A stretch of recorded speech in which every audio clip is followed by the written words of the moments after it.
Yo. All right. Think we're live here. Welcome. Hello. Hope you're swell. Welcome to episode 1385 of the Scamcast. Happy Tuesday. Hey, guy. Hey, hi. Is that me? Guys, you need to make a duplicate sub by gifting me one so Twitch knows to cancel the charge. Ooh, that's smart. Oh, we are so live. Yes. Thank you, Heather, for all you do to support me and the stream and the team and being a part of this wonderful community. I mean, I should say, dare I say, helping to make the community wonderful. And thank you, JRS, for being a part of all this. Appreciate you.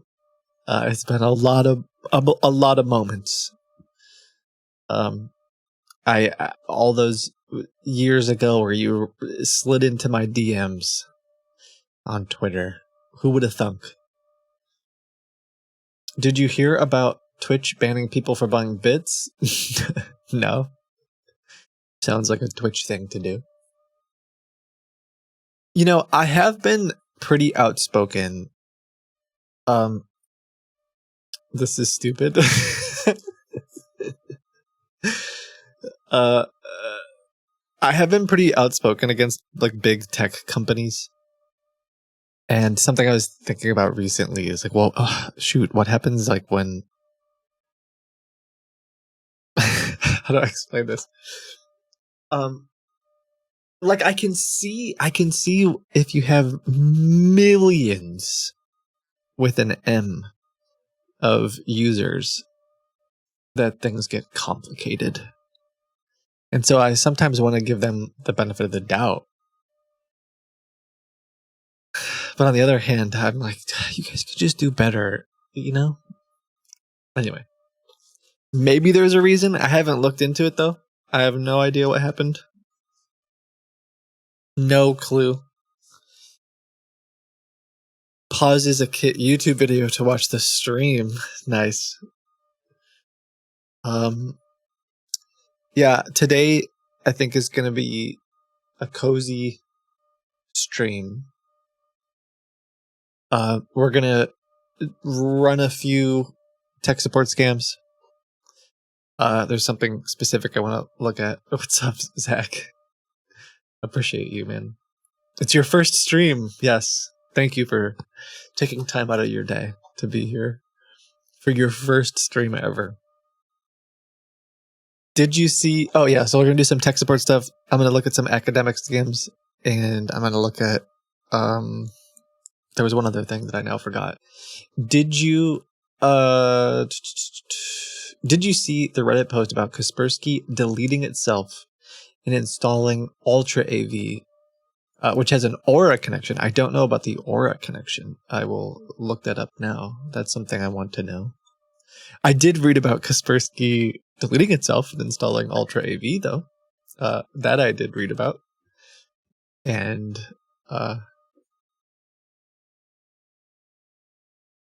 let's see. But I don't know anything about. I don't really know anything about Ultra AV. I just what I mostly was. I don't want to say I'm shocked. Didn't we sort of know that something bad was going on with Kaspersky, and didn't the U.S. government themselves say like, stop using this? You shouldn't, and in fact, we're gonna like ban it in the U.S. And so the logical thing seems to me that what happened is they were like, oh, well, we're just going to keep all of our users and sell it to like a US based alternative or something like that. Like, it's not very surprising to me. Like, I don't think I should. It's a very shocked Pikachu face. But yeah, it is a problem. And I think that's part of the reason why you shouldn't use it. Sounds like fraud. Yeah, I'm not saying it's I'm not saying it's a good thing. Kit, over the weekend, someone broke into our garage and stole a checkbook and forged over $5,000 worth of checks. Criminals suck. That does suck. I'm sorry.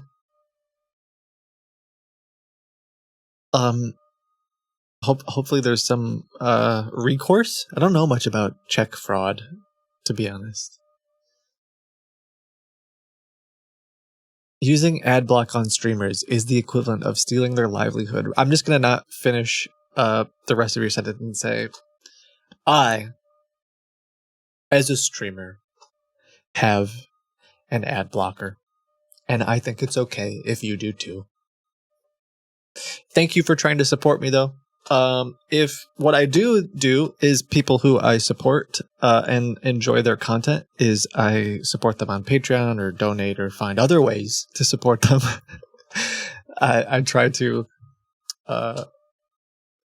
you said doo-doo? Yeah, I try to, or sometimes I will turn ad block off for certain things that I do support. But yeah, I don't know if that was just a random copy pasta or not.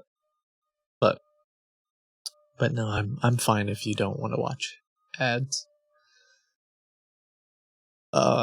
That's why today we're sponsored by Big Dairy. Actually, I don't want to be sponsored by Big Dairy. Take it back. Yes, we will get our funds back. It's just a long process. Nice. I'm glad that you're gonna be able to get your funds back. Long-time viewer, first time on the stream. Hello, welcome. I recommended your channel to my friends, and I hope they watch a lot of ads. Thank you. One of the cutest, most kindest things. I'll say, I don't know what the word is for both cute and kind.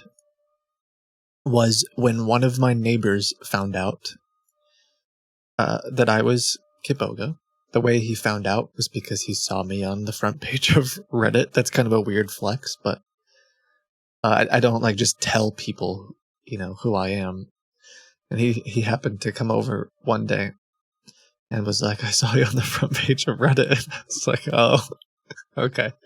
I guess I can't hide this anymore. But he said, I want you to know I watched a bunch of your videos and I clicked on a few of the ads for you. And it was a very cute, it was just so, I don't know the right word for it, but it was very wholesome. Maybe is the word. It was very wholesome. I clicked on a couple ads. Yeah, it was very nice. Endearing, yes. I'm trying to log in so I can play. Can you hear my... I don't know if you can hear it. Can you hear the fan? I think I successfully cut it out of my... Yeah. No, kind of. It's really bad. I ordered a replacement. But it's like a... Maybe if I take the... Actually, I can let you hear it. This is crazy. So it's like a mini air/heating unit that I've had for 5 years, and it's just getting worse and worse. Like the motor that spins in there. Let me see. I think I can take the filtering off. Check this out. Okay. Now do you hear that whirring sound? I have to take that. There it is. Whir. Anyway, I filtered it out, I think. It's so annoying, especially having this is what I do. But it got really bad over the past couple of weeks. But I looked it up, and there are a bunch of people on Reddit and YouTube that had the same problem after a couple of years, and you can just buy a replacement motor and fix it. But anyway, am I going to play that for the scammers? No, I just hopefully hear it, because I I'm quite sensitive to sounds like that. Sometimes you can clean and lube the motor. I don't know how to do that. I suppose... Are you saying like I could just spray some WD-40 in there? Because I have that. But I also already ordered a new motor. So that is an interesting thing to consider. That seems dangerous. I don't know. I don't think necessarily dangerous. WD-40 will attract dust. Oh. Don't give them repair ideas.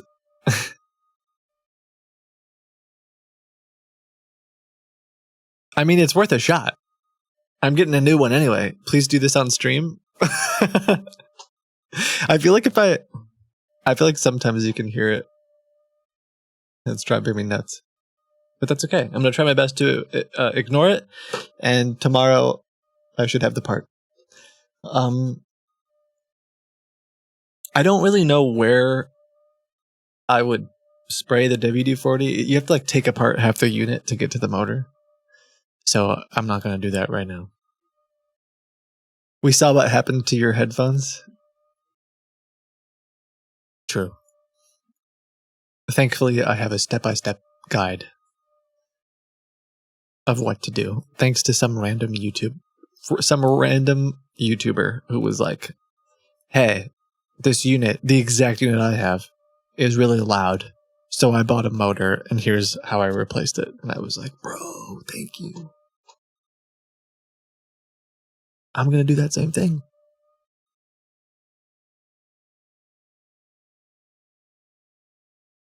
Does anyone remember if I clicked liquid drum and bass, dance floor drum and bass, or breakbeat drum and bass? Do we remember? Because I don't remember.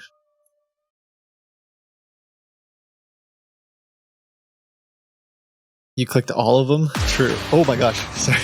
That scared me. That was loud. Alright. Well, welcome to the stream. I never finished reading this thing about Ultra AV.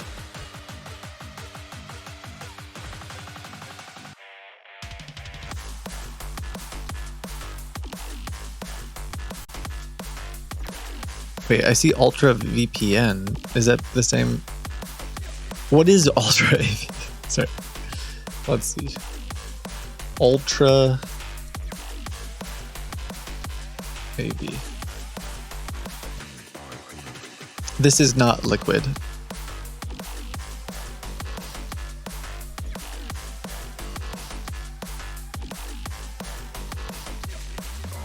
Wait.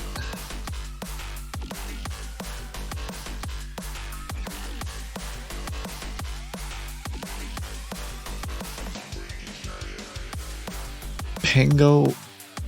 Wait, did Aura buy? Wait.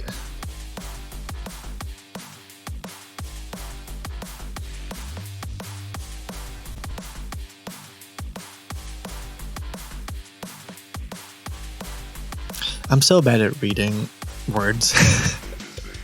I'm so bored reading these words. If I could list, actually, okay, hold on. A friend of mine, also, I don't know what this company is. I don't even know if this is a legit article. A friend of mine was like, just use text-to-speech. Yeah, have Arthur read it. No, I understand that Kaspersky deleted itself and installed Ultra AV. Someone said something about Aura. And I see Aura connected to Ultra VPN. Is Ultra VPN connected to Ultra? Is it this Ultra AV? And is Ultra AV bad? Like, these are the things that I'm trying to understand. But it seems like it's going to take a little bit more digging or reading about. So, but it is something that I would care to know about.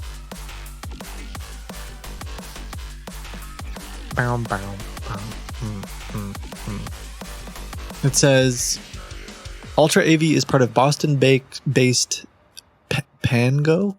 Panjo? Pango? Oh, check the top post of r/. Oh, okay. One moment.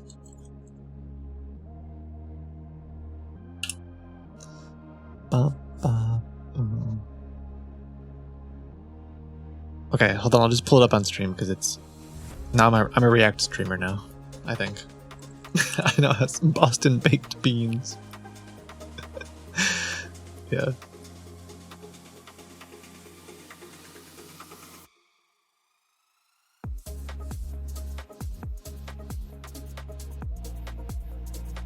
Tractor scam update. We shut down the bank and the website.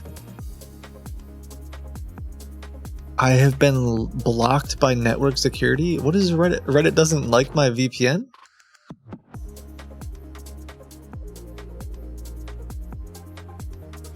What?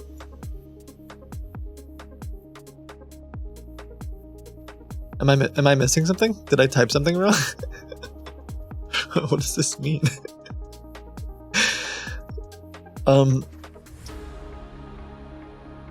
What was I saying? Totally lost my train of thought. Oh, tractor scam update. So we got the banks shut down, got the website shut down. I called the owner of the company that was at the address, and they said that I think he said they were getting about 10 calls a day. And he brought up a really good, and it all stopped now. He brought up a really interesting point, which was his company sells parts for like tractors and different things. And he was saying if 10 people a day were calling him, that like, what about the people who didn't call? And like the people that because his company isn't the same, it doesn't even have the same name as the tractor place. It's at the same location, but some people might have searched for it and been like, oh, that's not the right company. So he was like, if 10 people a day were calling me, and he said it was going on for like months, like 2 months, and just, well, it wasn't that 10 people a day fell for the scam. I forgot what he said, how many people a day were like fell for it, but yeah, it's just crazy. So Ben and I were talking about, oh shoot, I was supposed to call him. Oh no.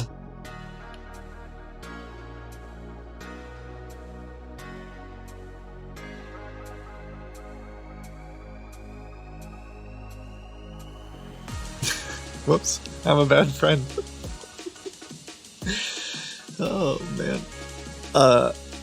But yeah, we were talking about doing some stuff again because we found another like 12 websites, which is crazy. He said like like 2 out of every 10. Right, so if that's 2 people a day for 2 months, let's do some math. 2 people a day. Let's just cut it in half.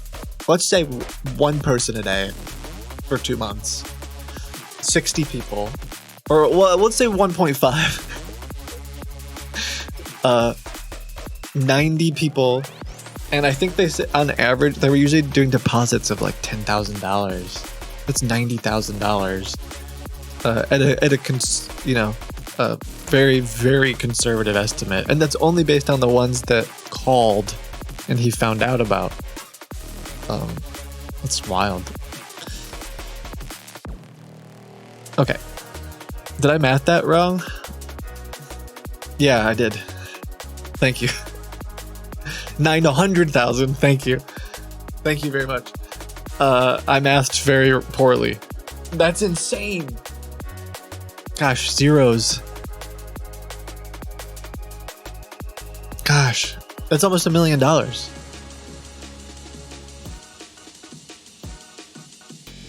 I think that's why I talked about it in the last video I posted on YouTube. It's the same thing, like with the car scam. We figured that it was like this dude's stealing millions of dollars.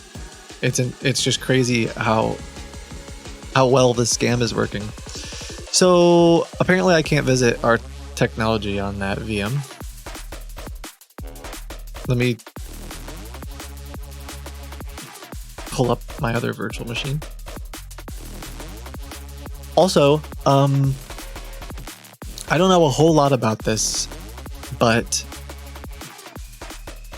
a friend of mine who is traveling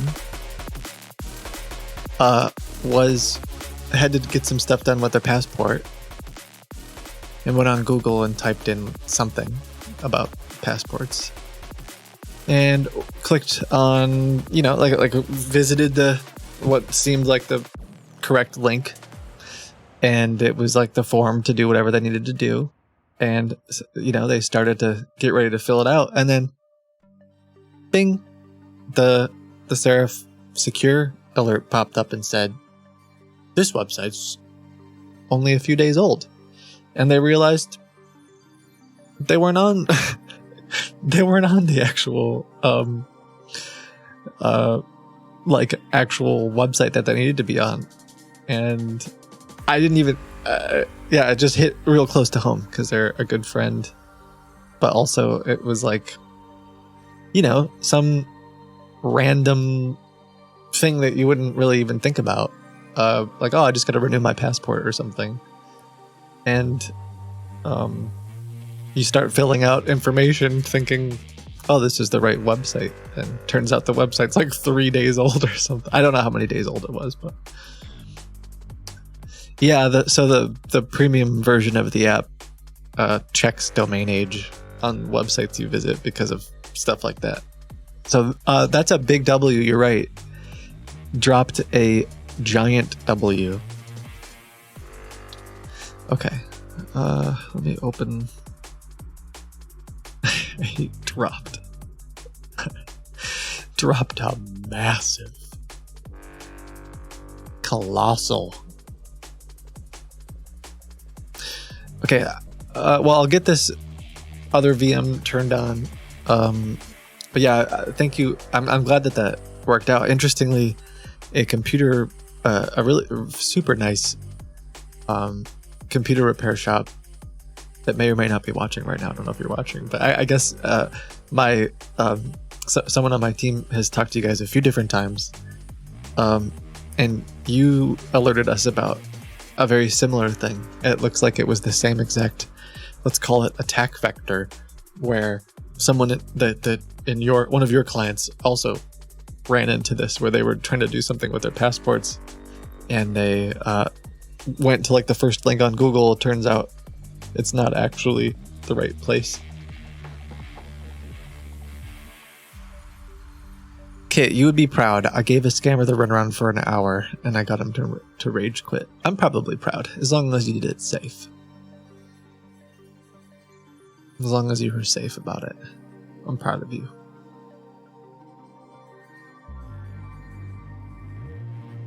Probably proud as a...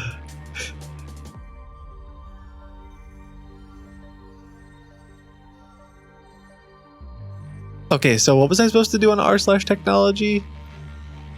You either die an antivirus or live long enough to become a virus. Okay.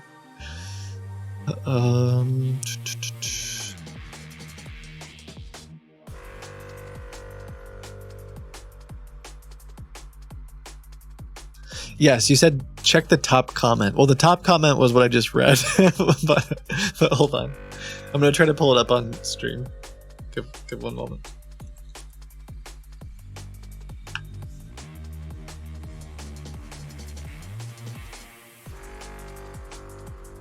I almost bought a scam concert ticket yesterday, and then I realized it was fishy, and I dipped. I hope that you would be proud. I am proud of you. Of course.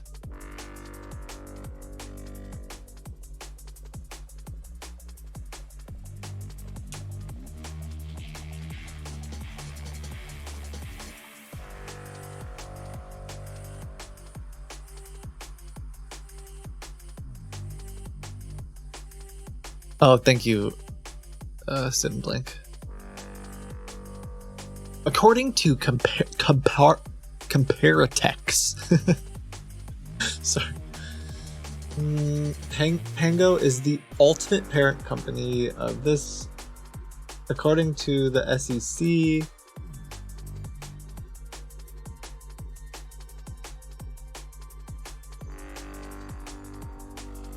Of what? Oh.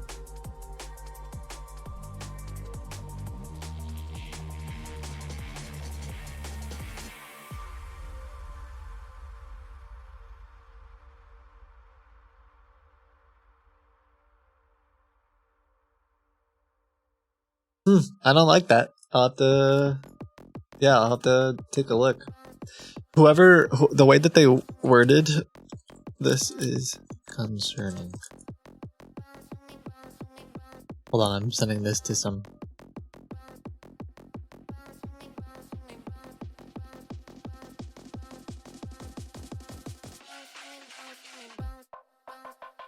I think I agree with the general sentiment at the end of that comment, which was, it should not be difficult to find out who owns the security software that's running on your computer. Someone said I highly recommend getting rid of it. Wholeheartedly agree. I will look further into what implications that might hold. Thank you for bringing it to my attention. So next up is something serious as well, which is Google. Actually, this has been going on forever.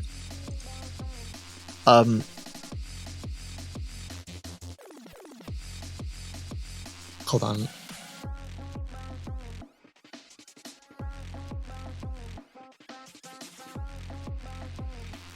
I spelled Kaspersky wrong.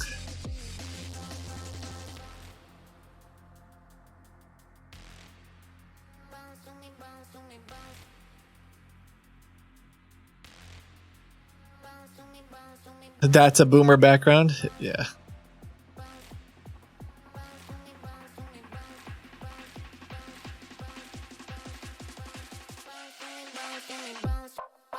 I was expecting... That's fine. I was wrong. So Google is running... Well, Google themselves isn't doing it, but there are... A couple weeks ago, remember Sinblank sent an email that looked like a PayPal email. By the way, really quickly, because I've now moved on. No more intro, I guess. Thank you for being here today. I just realized I don't have any of my alerts up at this point. Stacy just resubscribed. Thank you, Stacy. I'm new, and I'm here for these bangers.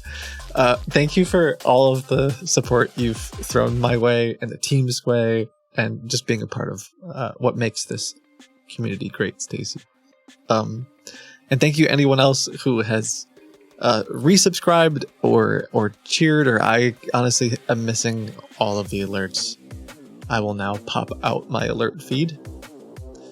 But thank you for being... Brother, I am seriously starving. The oats, brother. Thank you for being here. Thank you for the support. If it's your first time here, it's good to meet you. I'm gonna sort of jump in to the stream now. Thank you, Moisty Unicorns. I mentioned you the other day. I don't know if you were here, but when you messaged me, actually it's relevant to what we're talking about now. When you messaged me about some of those Google ads, I'd kind of, I was familiar with, like, this has been something that's been going on for a while, right? Even when I first started, there were issues with Google and Bing and searching for like Microsoft support and getting ads. I just assumed that now 7 years later, that problem was fixed. So the other day when you messaged me about it, and I was like, no, this can't be real. So lately I've been searching for strange things on my phone, and there's all kinds of really bad scams. And a couple weeks ago, Sinblank sent me what was a PayPal email. And when I called it, thank you, Inverno. Thank you so much for gifting 20 subscriptions. That's incredibly kind. Curb says, bold of you to assume big tech would fix anything. Curb, let's vow today never to be big tech. Let's... How do we make us? I solemnly swear. How do we... So... I vow to be small tech. I'm down to not become big tech. I should have said hell yeah. That was the perfect moment. Can I tell you a quick little story? I just got here. Why is Kit flashing gang signs? Is that a joke? I tried this weekend. I was doing something with my brother and some friends, and something happened, and I said hell yeah, and then I was like, oh my god, and I could feel my face getting red because I was like, I'm not supposed to say this. It was so silly. Do you want me to swear to my Doom 2 floppy disk drive that I will not become big tech? I almost said... There. I solemnly swear. Hand to Doom 2 floppy disk that I will not become big tech. So, Sinblank, back to what we were talking about. Sinblank sent me a PayPal email. Typical refund scam. I called it, and the guy answered and said, hi, this is Charles Schwab. For those of you that don't know, Charles Schwab is a fairly large, I don't know how large, investment, like retirement. This is a broker. This is like people who have 401ks and retirement. Like people put their life savings in Charles Schwab, right? Your employer might give you a pension or retirement plan or different things through Charles Schwab. And so I went along with it, and this guy was pretending to be the security team of Charles Schwab, and it was interesting. We took it pretty seriously. It was a very interesting call. So 6 months ago, a year ago, I don't know how long ago, remember we found Mike again from CrowPro? At least I'm convinced that it was probably Mike. He sent me a Telegram group, and I went to this Telegram group a few days ago. This Telegram group is literally just a bunch of scammers buying and selling virus pop-up ads and things of that nature. And right on their front and center, one of the most recent posts in this group that Mike told me about was that they had Charles Schwab virus pop-ups for sale. And I was like, huh. So this must be like the new thing. And sure enough, right here, I actually can show it to you. I'll send you a picture. I have a picture of it. Hold on one second. We have this, and this is of course built right into. I guess it would be the premium version of Seraph Secure. Sorry, but we track like virus pop-ups and all these different things, and we already shoot. Now I have to find it because I'm kind of organized. One moment, please. Here we go.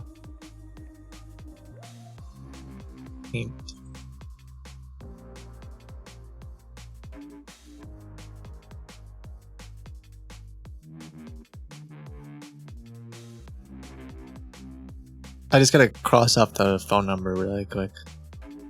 But so this is essentially a virus pop-up, and it acts the same exact way as when you say, visit the wrong website or click an ad and something takes over your whole screen.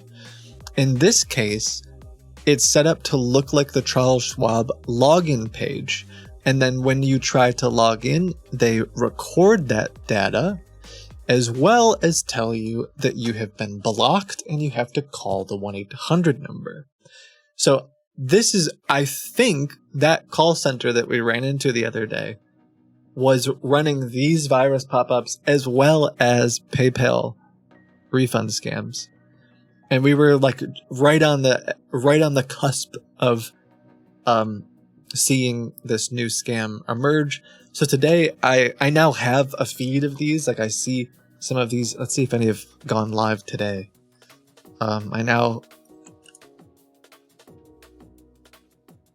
Maybe not. I only have them from last week. I don't see any new today.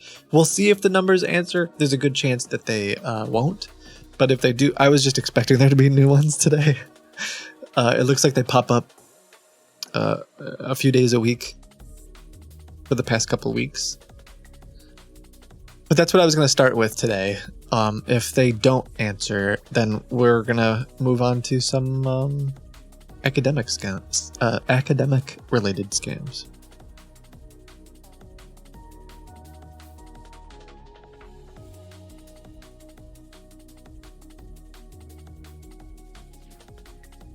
I recently learned HTML, PHP, MySQL, etc. etc.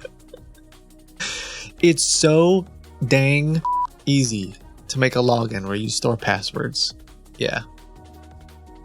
True.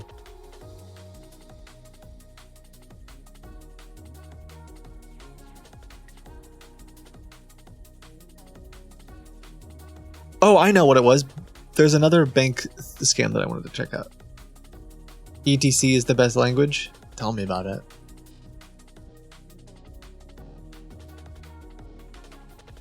What happened to the podcast? I went on the website and you didn't post. I used to listen to it. Sorry. I haven't been keeping up with it. That's really the only answer. Kitboga, do you know Spanish? ¿Cómo se dice no? I know C is yes. I actually don't know what no is. Niet? Nope, that's not it. 9 is German. I should know how to say no. Don't tell me. Is it no?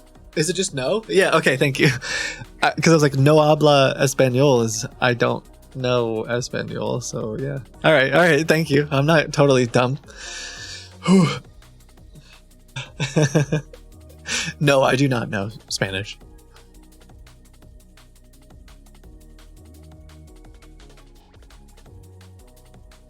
See you on live stream fails? Wait. Why?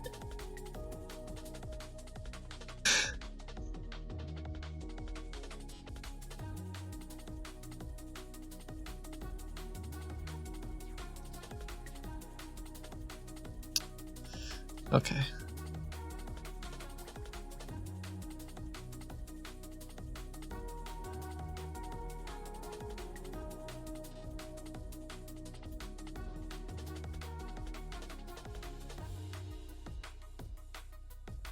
I'm gonna see if this number answers. It looks like it might not, and that's okay.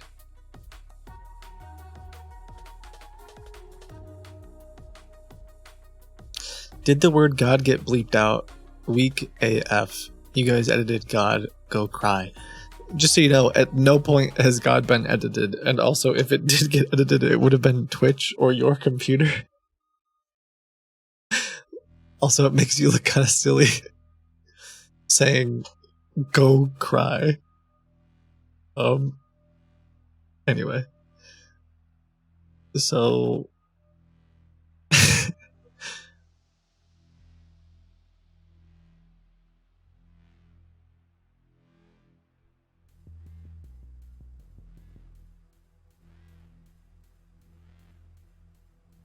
it's on your phone? That's the point? Wait. So, wait. It's probably something on your end then. Anyway.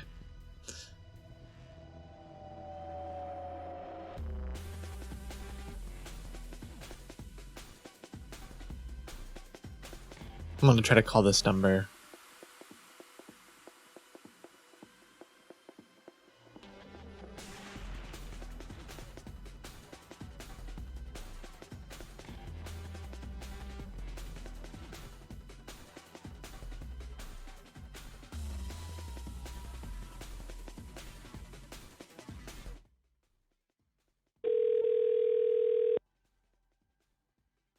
Your call cannot be completed as dialed. Please check the number and dial again, or dial 611 for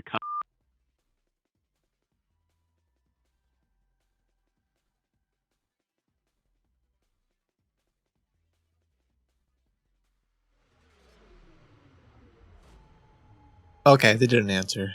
That's fine. Next, so the next thing, and we will get to the academic scams.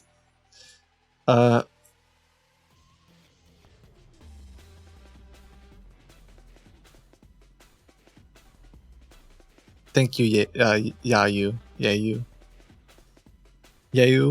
I don't know how to say your username. I just realized.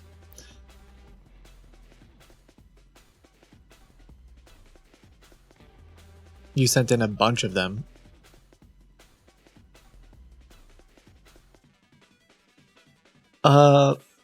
We are scanning.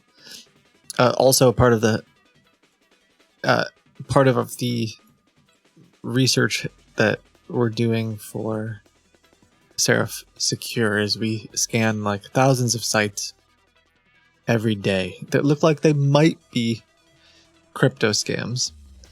And we have this AI that tries to identify, I shouldn't say try is a tricky word, that identifies scams. It also tries to find similar ones that might be scams for us to take a look at.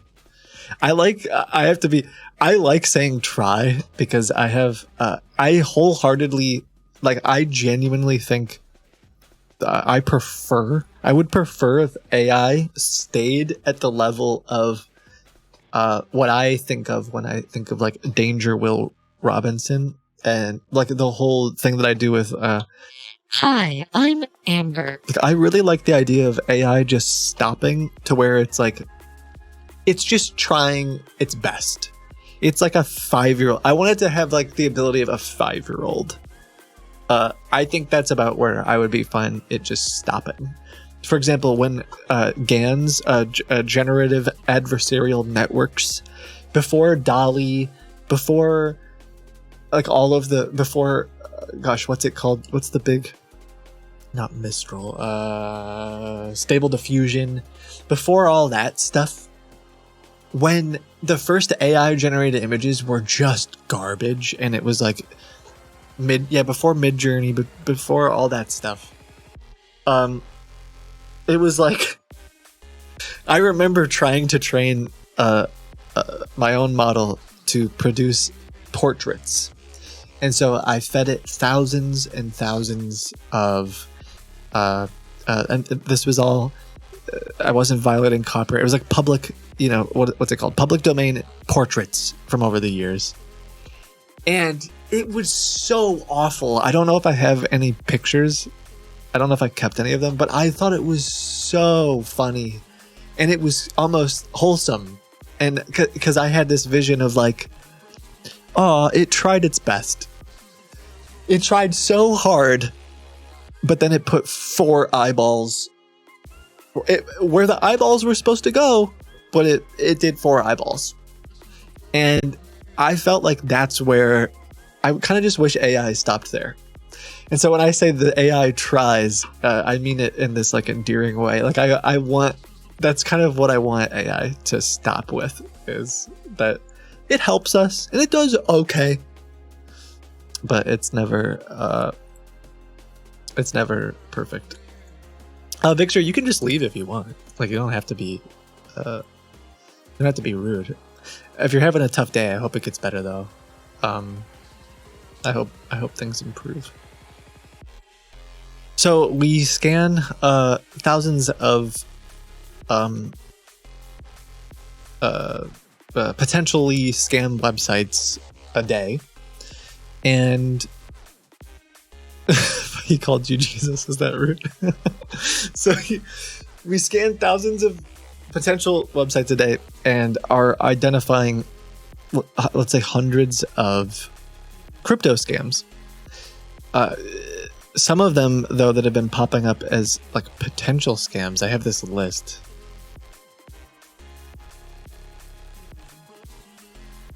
Hold on one moment, please. Apparently, I closed out my list. Where did I put it?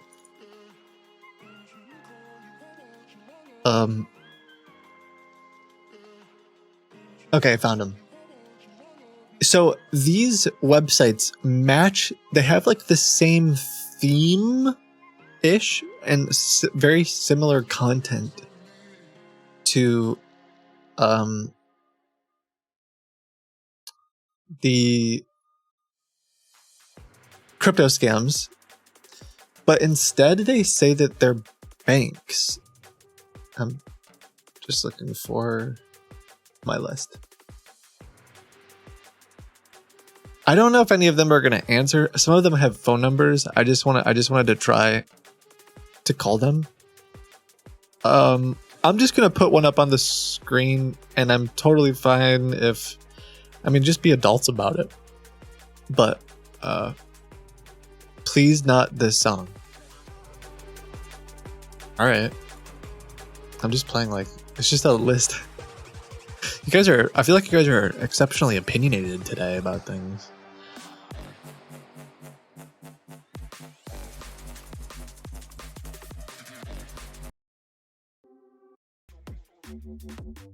Okay.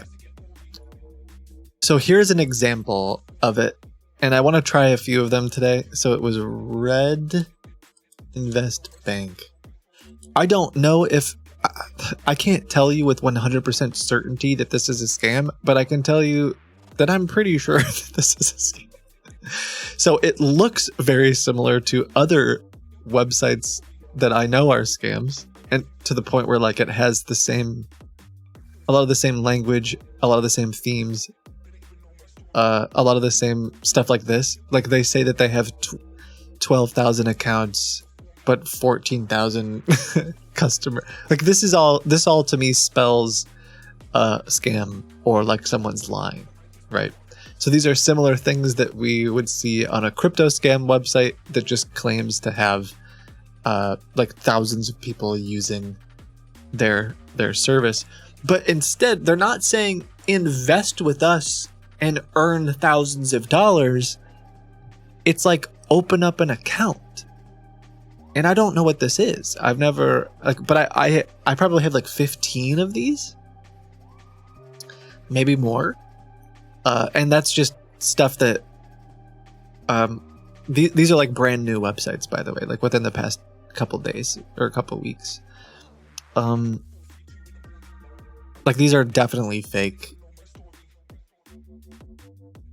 The experience does not have to be the same for all users, but anyone, with or without a disability, should be able to consume the content offered. What on God's green flat earth is this? Like they just took this from a theme.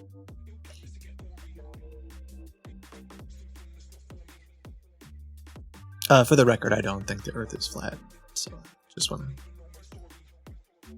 Most of the sentence that I just said, in fact, I don't. Anyway. Ooh, I typed G. I'm just curious. What does the letter G represent? No. Oh no. What's happening? I just want to search.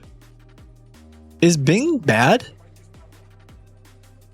I don't believe this to be true. I don't believe this to be the case.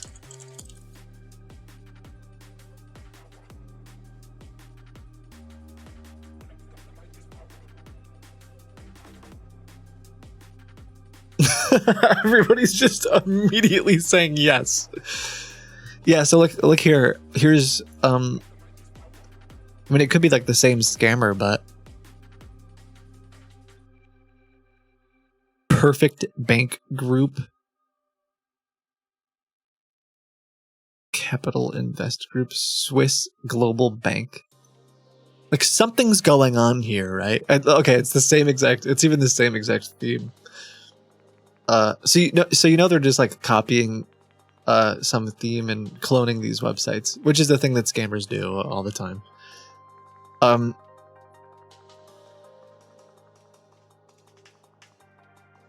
But I don't know what the scam is yet. I don't know if they're if you guys think that's bad, sometimes there's like 15,000 results. Okay, not 15,000, like 1,500 results for the same theme.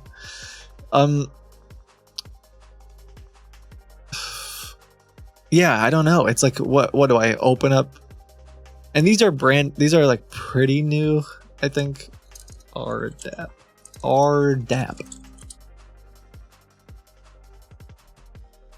Can this butterfly leave?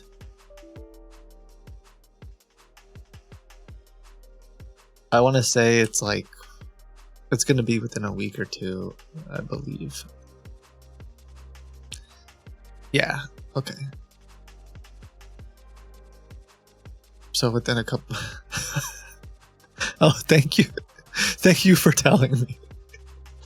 I didn't mean to. Okay, listen. I'm not trying to do this. I thought this was off. I'm gonna turn it off. This isn't the point. Hold on. Can I just turn it off? Wait, I have a script to turn it off completely, right? Not an ad, but kind of. I promise.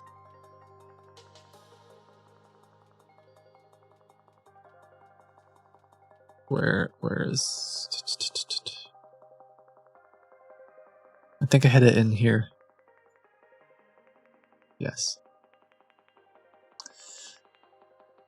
I don't want to be protected.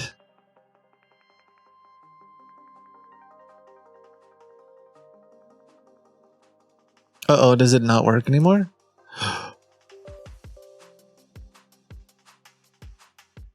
Okay, it works. Cool.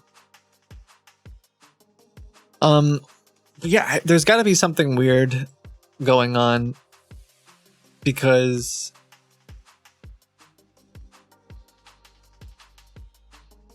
if you do not yet have an account, we invite you to create an account within 5 minutes. They want a ton of information from you. My full name is Jeff Jeffington. I was born 4/20/1969. My birthplace is the USA. Nationality, American. Occupation, employed. I don't know how to spell employed. I hope that's how you spell it. Marital status, yes. Monthly net income, a lot. I'm just gonna... 1 billion. I'm gonna say 3,456. Wait, should it be a lot? Let's just put like, I'll just put 4,000. Address, 78, no, 7 West. Wait, what's that mud lane? I don't even know if they're gonna contact me, but I think what I'm gonna do is, I have like 12 of these. I'm not gonna show them all in stream. I feel like a few of them had phone numbers, and so I just wanted to give you an example of what I'm talking about for context. I don't really know what's going on here, but I'm just curious about what is going on. There's some, like, would we agree? Is there a consensus here that we all agree this is very strange and weird, and that there is no bank that has 14,000 users called Red Invest Bank? Someone said no. You liar. City, Lowell.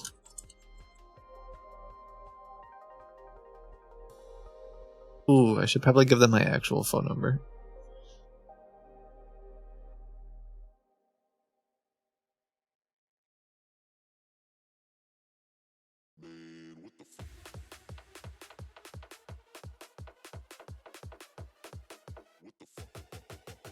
That's not nice language.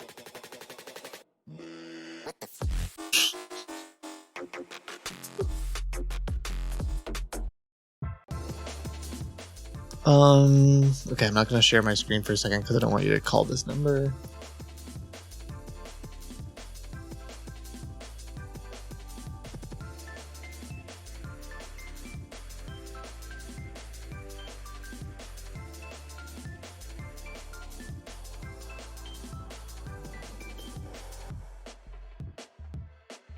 Do you think that they'll believe Jeffington? Whatever. So that was just an example of what I'm talking about.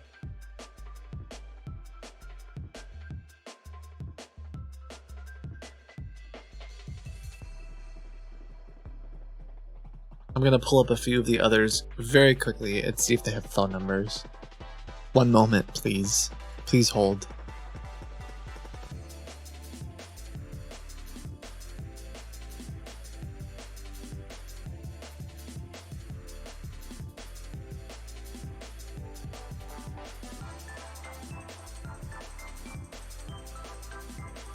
I guess oh wait, this one has a phone number. I feel like this phone number is gonna be fake.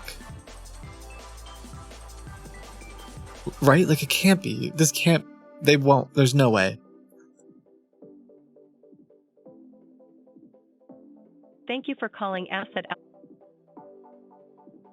Party's extension. You may dial it at any time. For the operator, press 0. Please hold while I try to connect you.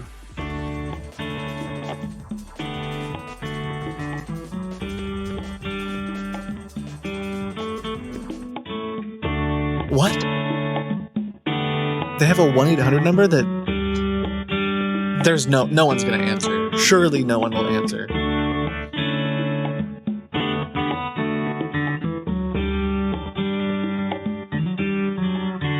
But it said the name of the website when you called. I feel like they're like getting ready for this to be a scam. Your call has been forwarded to the voicemail for Asset. No one is available to take your call. At the tone, please record your message. When you've finished recording, you may hang up or press the pound key for more options. Yeah, I found your webpage and I'm just looking to open up an account here and get some help with my financial planning. I had a couple questions about the process. If you could please return my call, I would really appreciate that. Thank you kindly. God bless you. May he keep you and have a good rest of your day, brother. Amen.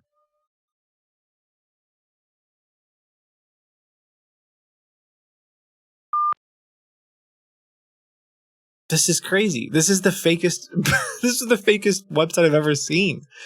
I'm not going to show it to you though because it has a website and maybe they'll call me back.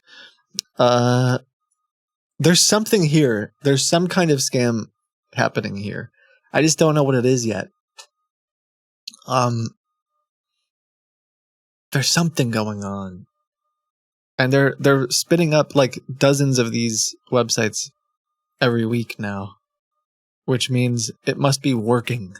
Like typically that means the scammers have found a reason to do this.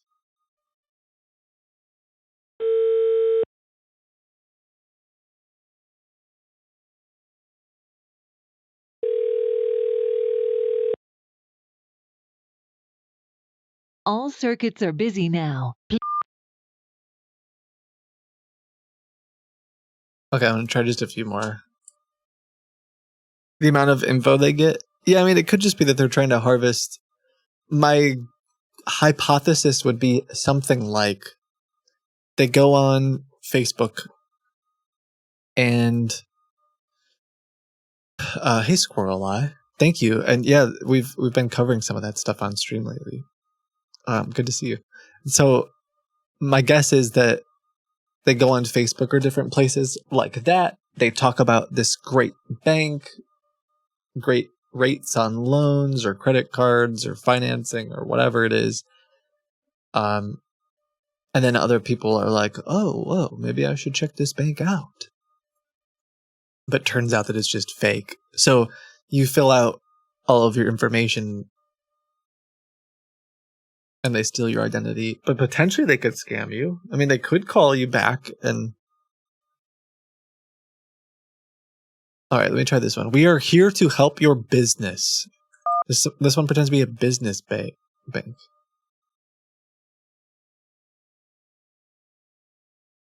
We offer loans ranging from 10,000 to 100 million. I don't know much about the banking world, but something tells like what.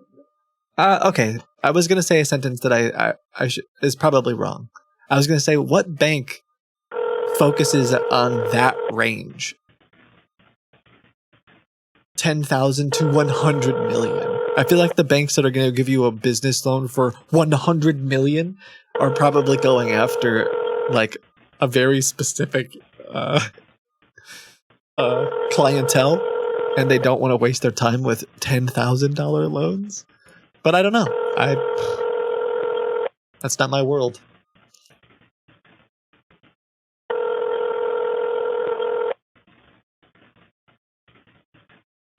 The number you are calling is busy or out of service. Please dial again later. All right. Maybe we'll have to check these later because... Or maybe I can use these... Maybe I can find similar websites that have been around longer. Because, again, these are only a couple weeks old. My guess is that the scammers are setting these up. We found them like right as soon as they went live. Let me just check something. We'll have to stay tuned for more on that one, I suppose.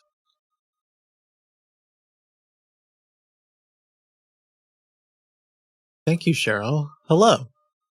Kit could be the first customer. Yeah, they probably they haven't even started promoting this thing yet. That reminds me of another one I wanted to look at, which I think I'll just try calling really quickly. Thank you so much, Cheryl, for your generosity over the years. You're a legend among the community. There is another one that I've seen popping up. It's the same theme every time. And it's sort of like, do you want to buy property, like investment properties, and make money? But I've seen it in like 6 or 7 different states. And every time the template is exactly the same, and the ratings for the houses, the pictures of the houses and the ratings are exactly the same, except it's different addresses related to what state that it's in. So it's definitely like they're changing some parts of it. It's something about, I don't know if it's just a different kind of investment now. Hold on, I'm trying to pull up. See, I think they had phone numbers, but when I called the other day, they didn't answer. So I'm just going to try really quick now, and if not, we'll move on to the next one today.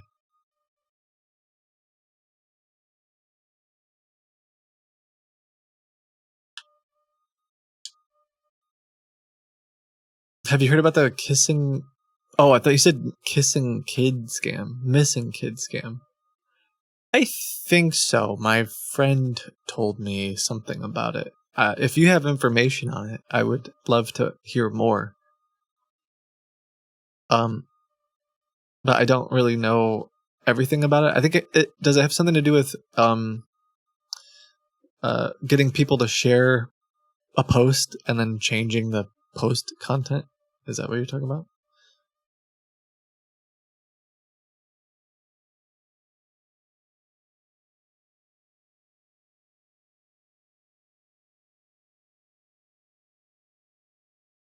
Yep. Okay. Yeah, I guess I've heard that one.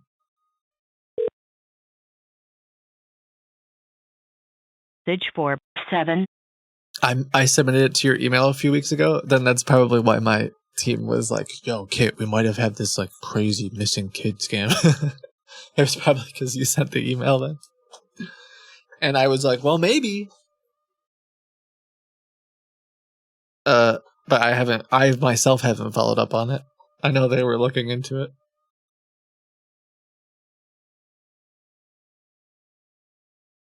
OMG, I love your vids, bro. Hello.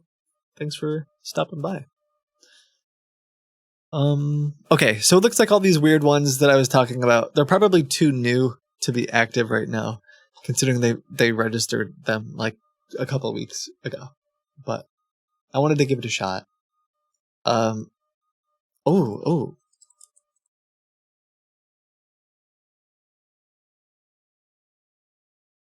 Jordan just sent me a bunch.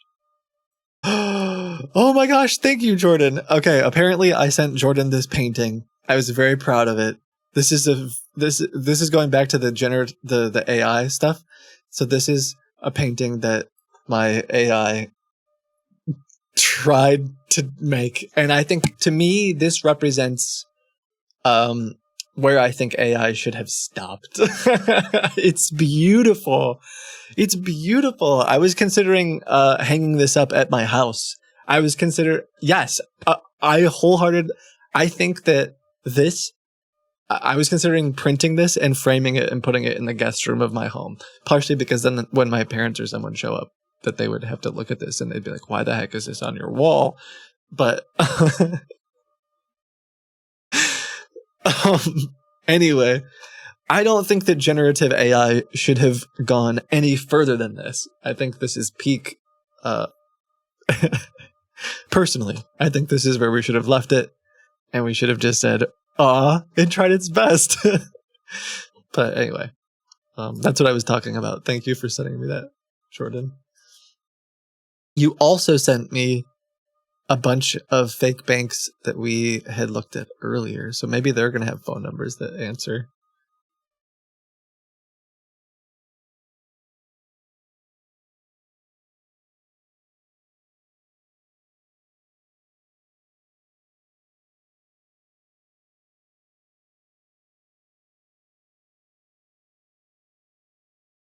Mm-hmm. Let's see if this one has a phone number. Nope. Next.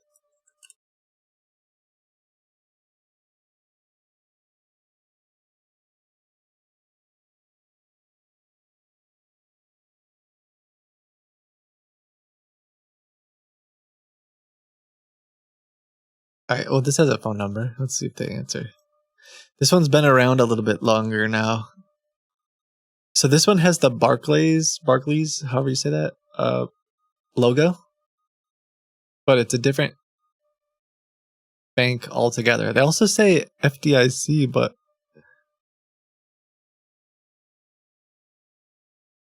I just don't believe them. Maybe I should double check before I call.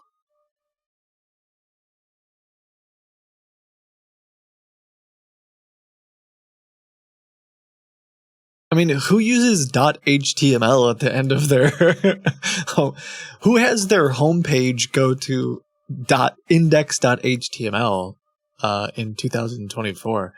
I feel like that alone is a problem. I could be wrong.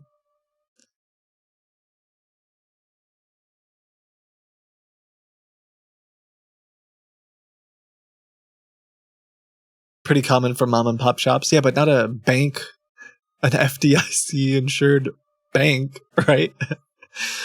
Let me call this number.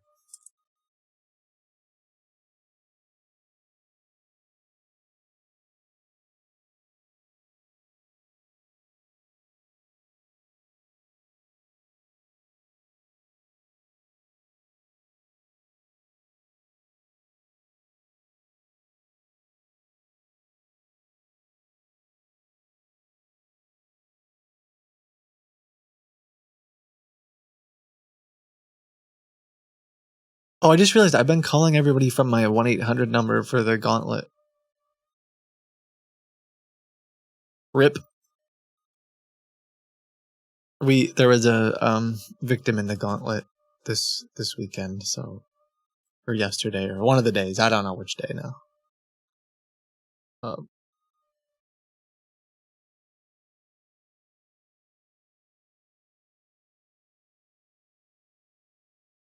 Oh.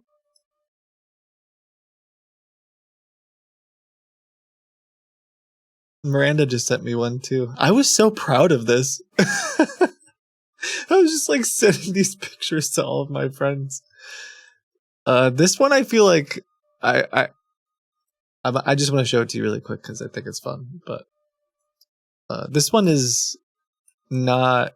I feel like this is a different algorithm altogether. I feel like this is Clip. I feel like I recognize this.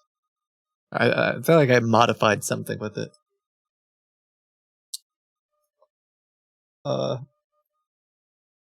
Apparently, I asked the model to generate an image of robots with donuts, and it made this.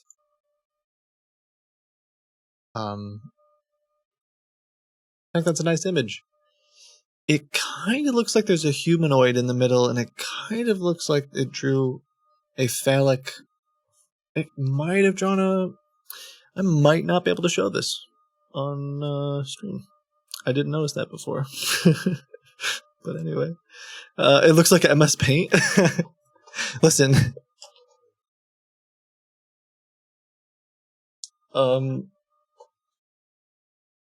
It was trying its best. It was trying its best. And that's all that matters.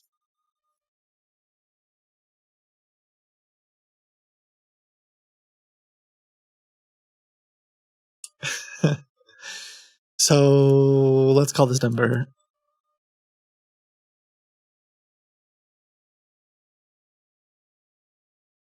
It's not your fault. I made the image. Don't worry about it, Miranda. I didn't notice before. It's not a big deal anyway. We're adults. It's art.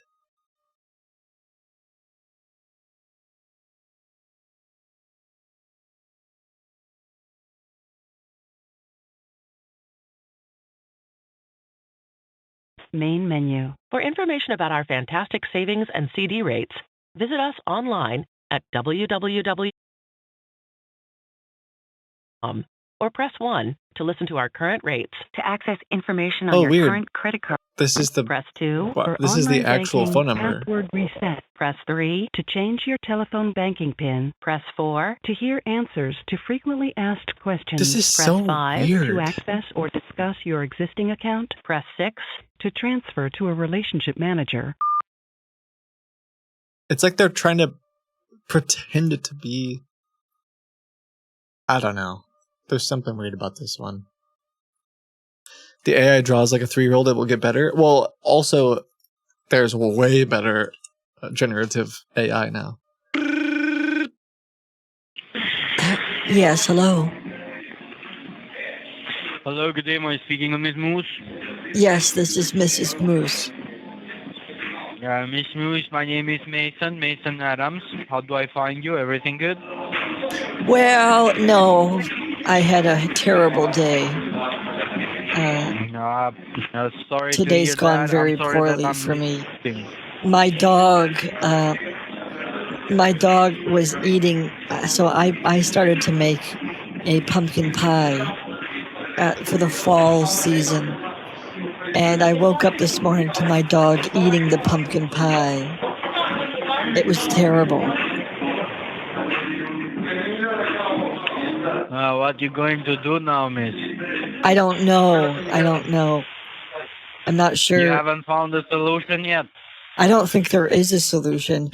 I gave my dog a spoonful of hydrogen peroxide and my dog threw up all of the pumpkin pie. But now I'm conflicted because I can't put the pumpkin pie back together again. Right? Like I can't. That's a big issue, to be honest. That's a big issue. I don't think it's possible. Well, actually, let me ask you this. Do you believe in God? I believe in God. Why? Do you think God could put the pumpkin pie back together again? Well, if the God brings back your mind, I think that He can do that too. I'm sorry, I don't understand what you're saying. And me too. Oh, he hung up on me. He's like, "You're crazy, man." Yo, that escalated very quickly.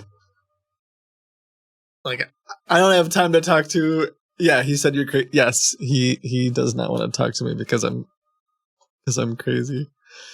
That was one of the quantum AI people.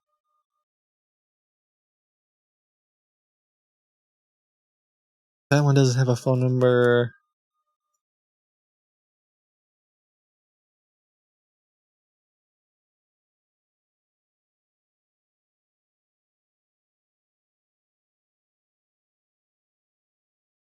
One minute.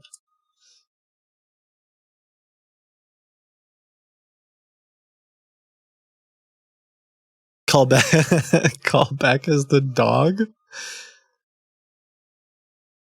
Yo.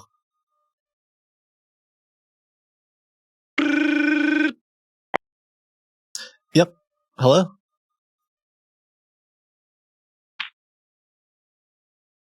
Hello. Hello. Hello. Scarlett, and I'm with the Debt Free Network. How are you doing today? I am feeling fine.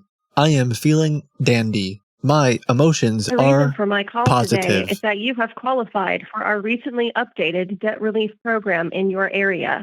Do you have a credit card debt of about $10,000 or above? I do have a credit card debt. You are pre-qualified for a free, no-obligation analysis to help settle and eliminate portions of your debt. Please hold the line while I connect you to the Oh, representative joyous who will further day. explain the benefits to you. Thank you. Hello? Hello.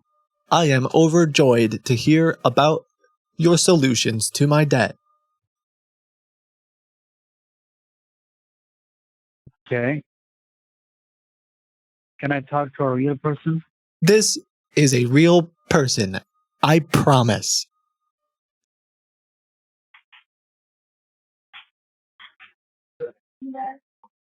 I swear I am a real human being with positive emotions. I also have blood. How do you pronounce your first and last name? Jimmy.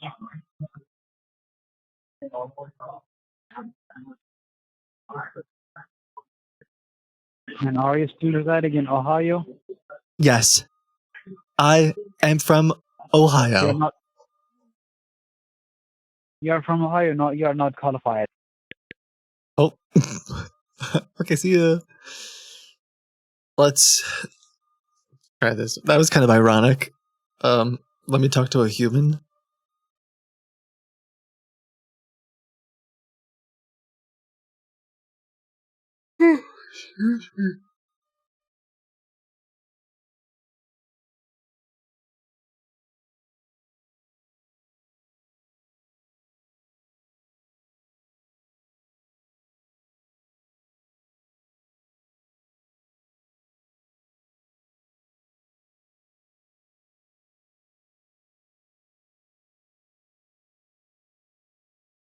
Alright, let me call this number. I'm not sure about this one.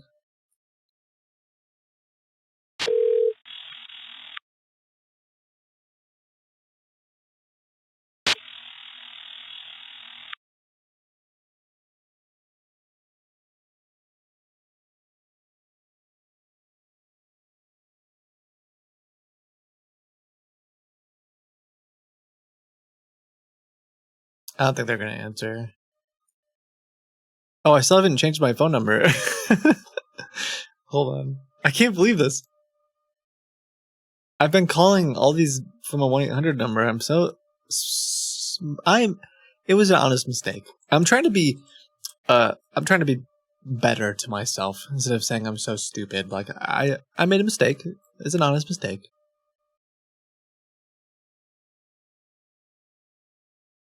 Okay.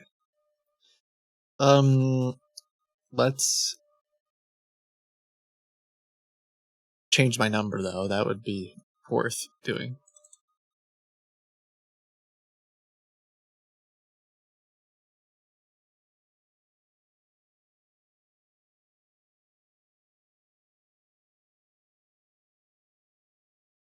Excuse me.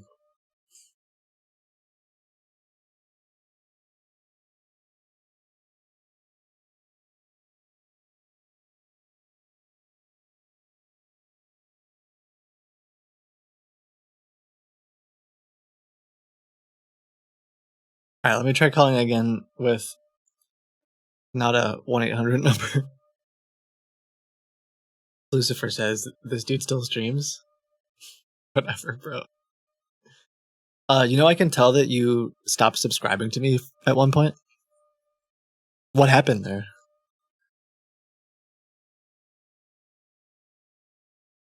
What was the deal with that?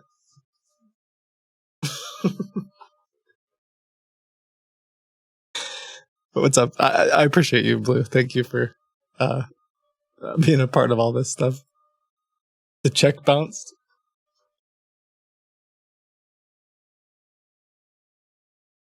All right. It looks like they're still not answering.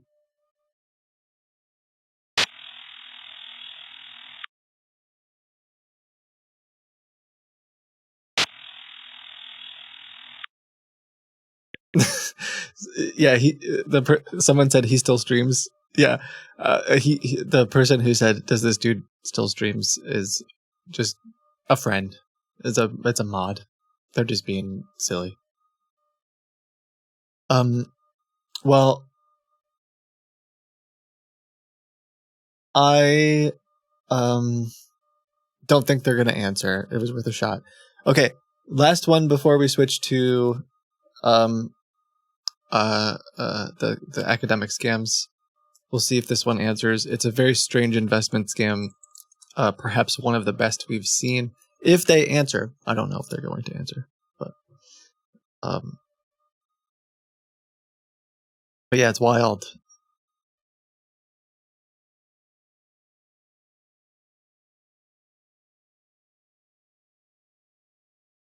I'm not even sure if it's a scam. I'm like 99% sure it is, but it's one of the better ones we've seen. I wonder if they'll answer their phone.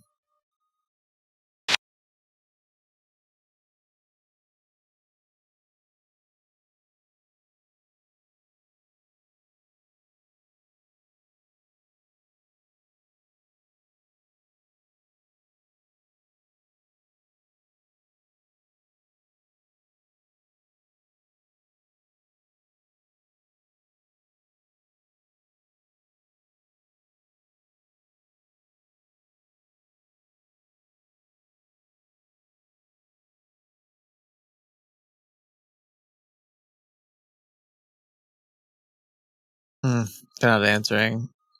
Just kind of to be expected.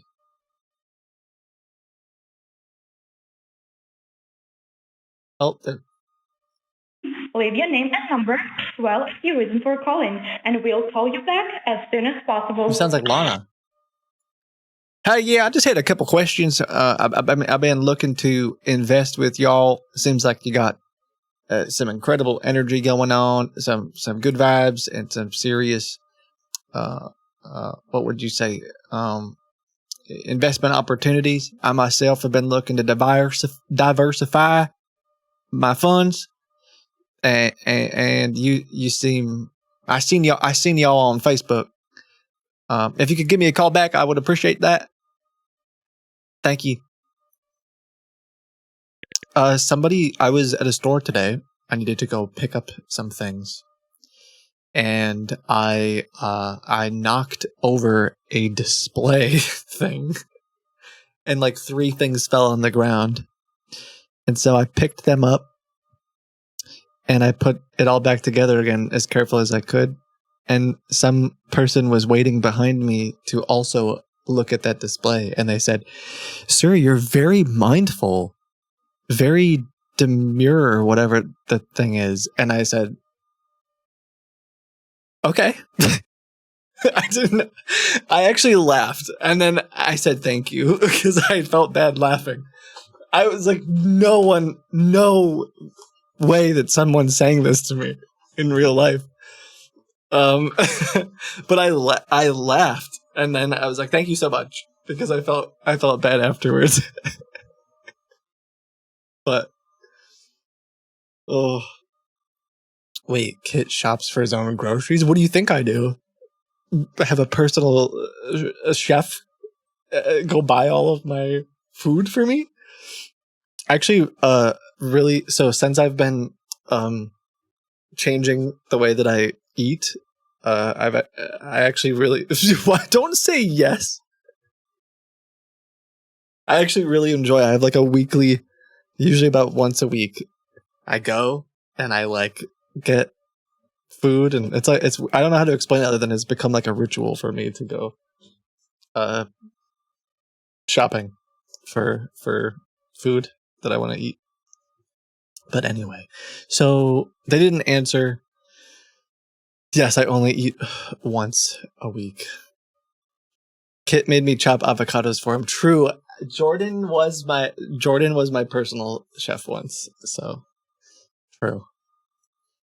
Same with Sin Blank and ABK also. ABK chefed for me once. Cooked for me. It was very good. All right.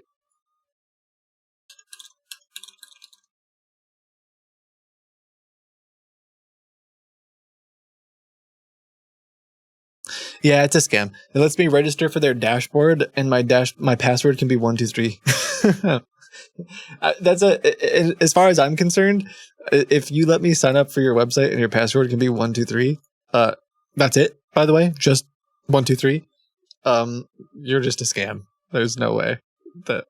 All right.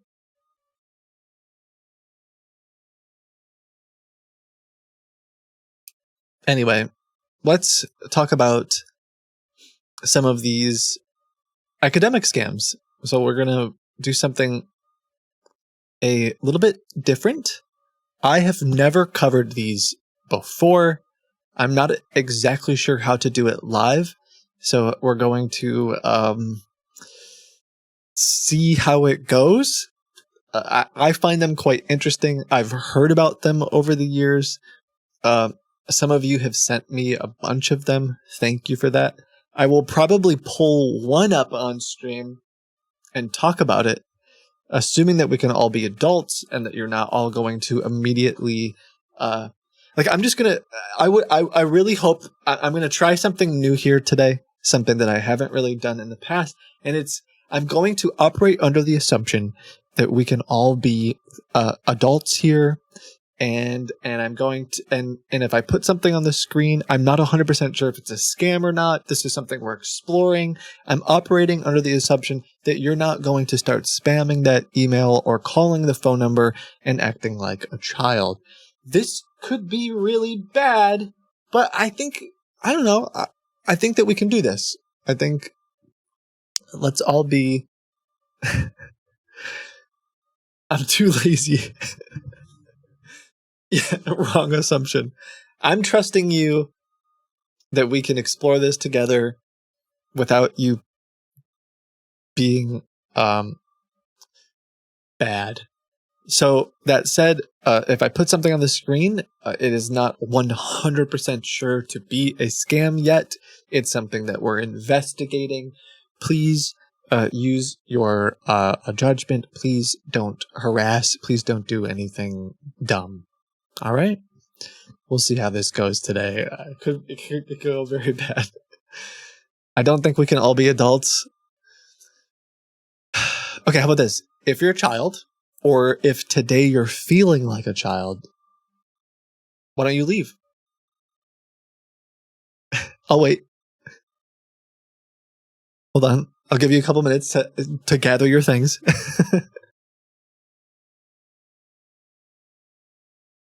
They said no. No, I'm staying. That's a very kid thing to do. Fair.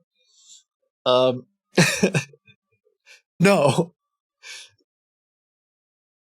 All right. Anyway, I think we can do this. We'll see how it goes. I'm gonna have to edit some of the things though, because some of the folks who submitted academic-related scams, I think, has some of their personal information on it. So I do need to at least edit things a little bit. If you give me one moment. So the general premise, for those of you that don't know what I'm talking about when I say academic scams, I think there could be a handful of them, but he said but. An example would be something like you are maybe you've written some papers and you've been in academic journals before. Maybe you're kind of a big deal. Maybe you do research. And scammers have learned that they can, typically you are in these papers, or when you're published, your name and contact information is out there. And that's on purpose.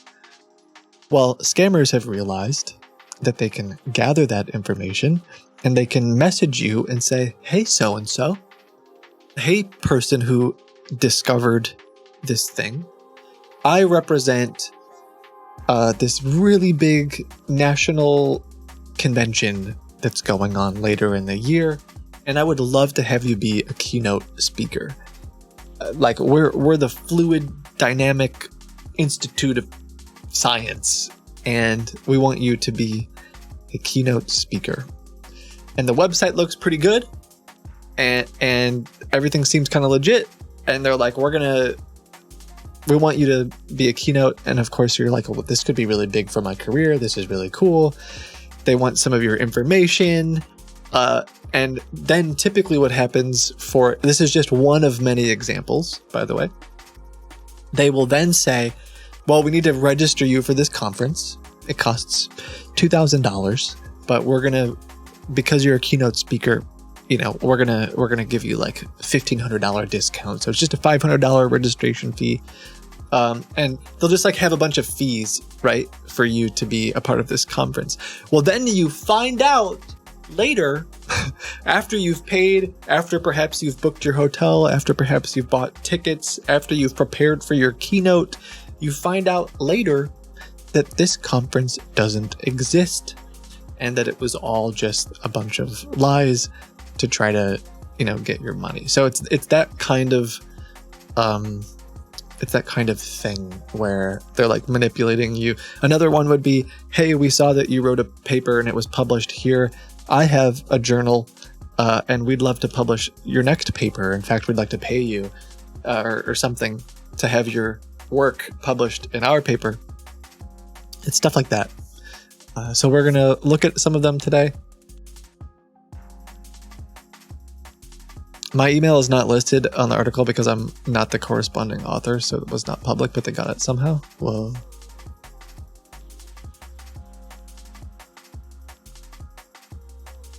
The Fluid Dynamic Center for Science and students who can't read and stuff wants me to be a keynote speaker.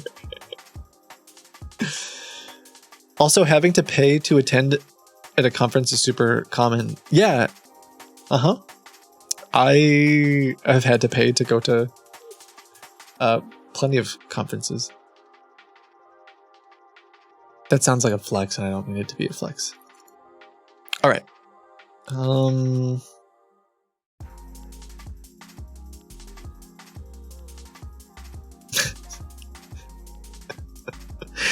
Thanks.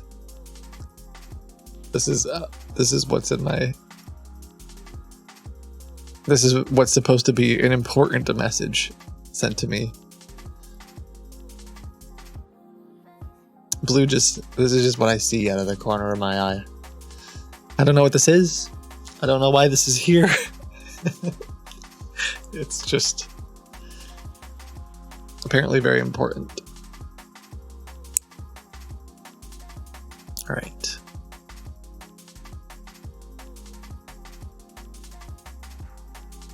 So, let's look at some of these academic-related scams. I'll just pick an... Announcement. Hello?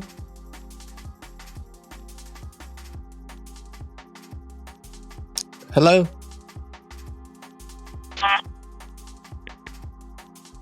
How do we know if they're legit, by the way? Like, I'm kind of afraid to pull this one up because it just like immediately has a phone number on it. All right, let me take a look. Dear Dr. So-and-so,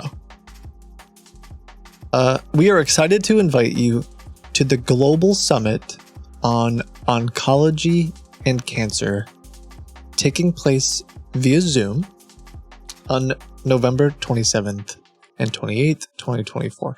We would be honored for you to participate as a keynote speaker. Oh, this is literally just what I was talking about. Participants will benefit from an e-certificate, article publication, presentation access, global networking, and more. By the way, I recently was a keynote speaker for a virtual conference last month. So it is a thing, and it was real, and I didn't get scammed. So this is a thing that happens.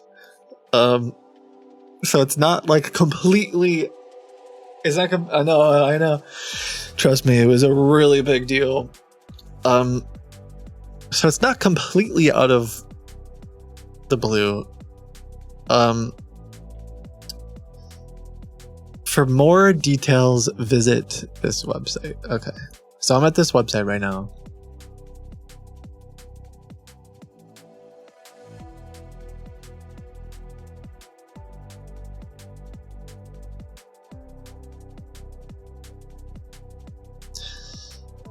I don't know anything about this. I'm a little bit nervous.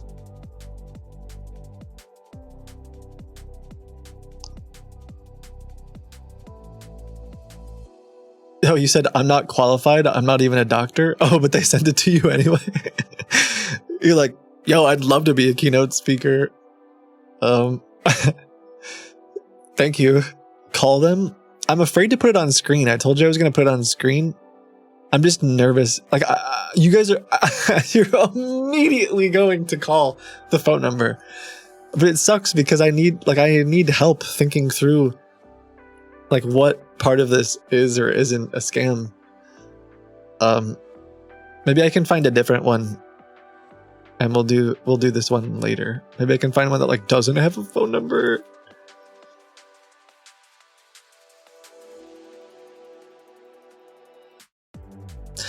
Dear Dr.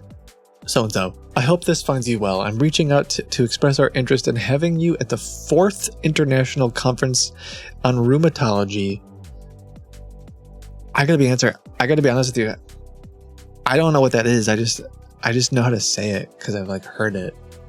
If you asked me for a definition, I wouldn't be able to give it to you. I'm not smart.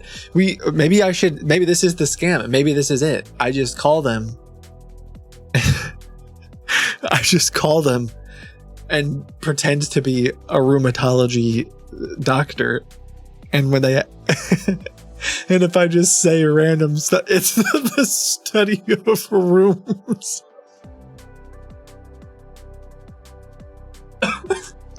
That's so funny. Thank you for that. Oh man. What would you like me to speak about? Lounges, living rooms, basements, attics, the kitchen, various pantries, living areas, foyer. Oh, what's the room inside some religious buildings that shoot. I knew the word for this. Where you like first walk in breezeway? The pit? Narthex. Narthex is what I was looking for. Thank you. I don't even know what that is. Narthex. A lobby of an early Christian or Byzantine church. I don't know why I know that word, to be honest. Anyway, all right. That'll make me sound real smart, though, for my... So it says, we recently reviewed your paper. Can I say that? Hey, I don't know if Yayu, would you like want to chat with me about this for a minute? I don't know. If you don't want to, it's totally fine. Like, if you don't want to be on the stream, that's okay. But like, you sent me, I don't know, 100 of these emails. So I would be honored to like have you explain some of this to me. But like, I also don't want to call out things in the emails that you don't want me to call out. Cause like maybe this paper, like I'm curious, is this a paper that you actually participated in or not? You said yes. Okay. You said yes. I don't know if you have a Discord, but I'm just Kitboga. If you're in the Kitboga Discord, let's see. I'm just gonna go here. I'm trying to look for you. My internet is slow. It's totally your call. I'm not pressuring you in any way. I could just ask you questions if you'd prefer. If not, if you want to join the Kitboga Discord and just like join a random audio channel, I'll pull you up into a secret channel that nobody can see. But anyway, I'll just look for you if that works out. But you sent in a bunch of these, and did you say you prefer questions? Awesome, that's fine. So this paper I did help write. Okay. Should I not say it by like, will it inadvertently? Okay, I won't say it. But they said we recently had a possibility to review your paper titled, and then it's like a very long, very fancy, I'm very proud of you paper. Like there's a lot of big words. I don't even know how to pronounce these words. Flavonoid, if that's how you say it, is in there. Those are big words. So, and then it says, we believe that your contribution would greatly enrich the discussions and provide valuable insights to our audience. We would be honored if you could join us at the conference. So according to your words, you are not qualified in any way. You said that you're not qualified to you're not a doctor. So I imagine maybe you're a student or you're working with some of the people who are studying this. Is that a good way for me to understand this? This is my first paper. Okay. I think you all know this. I've never had a paper published, so I don't really know much about this process. Congrats, by the way. That sounds awesome. I know that can be hard to have published. Don't yet. Sure, thank you. I work for a drug discovery and development company, and I can offer some insights. Yeah, I mean, if you want to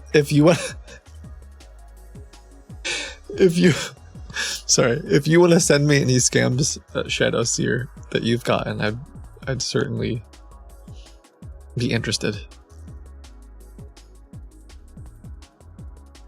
So it sounds like, yeah, one way or another, they're getting your information from this paper, but you are definitely not the person to be doing the keynote.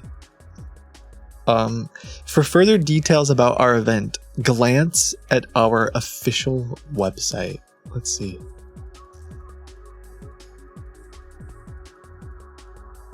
All right, let's take a look at this one. I'll pull this up on this screen. I don't know how to tell for sure if these are. Let's glance at it.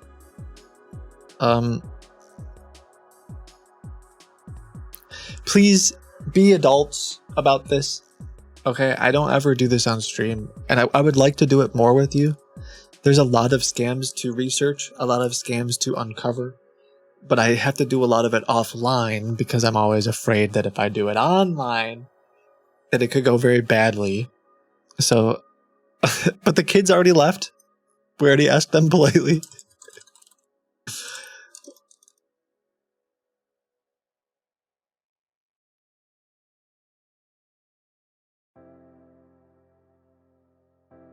Okay, so this is the particular website in question of the conference. This is what we're supposed to glance at.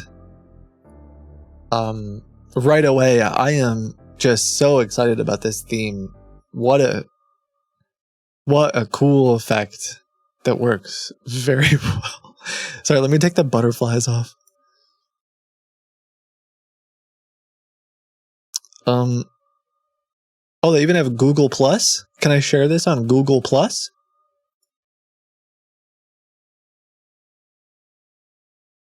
Anyway. So, like, how do we know if Meetings International is legitimate or not? Like, is that part of what we have to figure out? I guess. So I'm at the wrong link.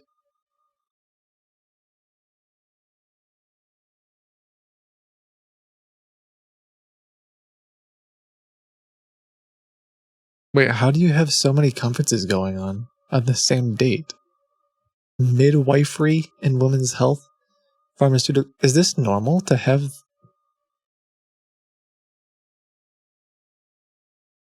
What the heck? Is this normal? This seems very strange to me. I guess it could all be at a different place, but...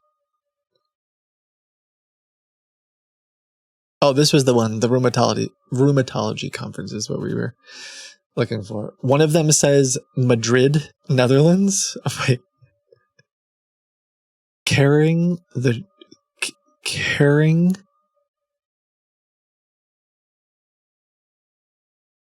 Is this a sentence? Caring. Sound it out. Shut up. I just don't understand. Caring. Is it supposed to be carrying? Carrying the journey from womb to the world? Is that it?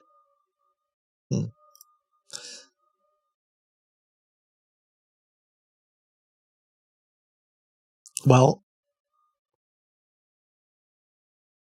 revitalize in rheumatology care. Restore. What the heck? Advertisement?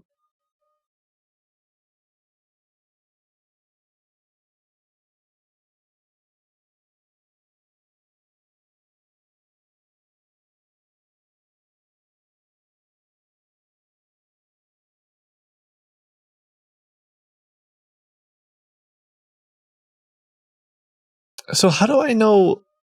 Like, what is this place? Is this like an actual? It looks not real to me. One of the things that's very suspicious to me, one was the email in general, but also the fact that they have so many conferences going on. Check the award nomination. This is part of why I want to do this with you guys, because like we can like we can hive mind this, and like you guys can click links faster than I can, or like we can all click and think, whoa. Oh, so is this like, if you want to be nominated for an award, fill out this form? upload your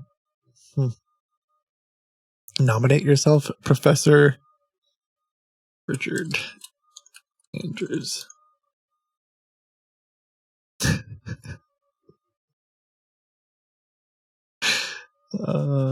Best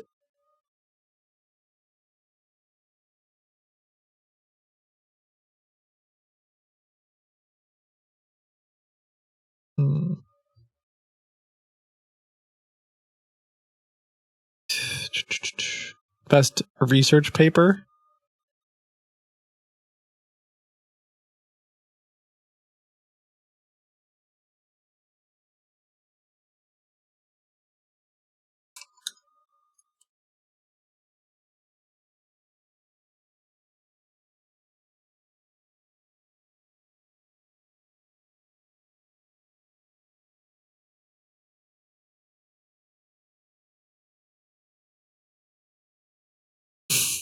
Okay.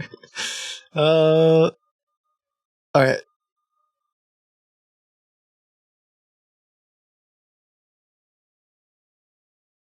Whoa. Meetings International is connected to OMICS Publishing Group and have been sued by the U.S. Federal Trade Commission for deceptive practices.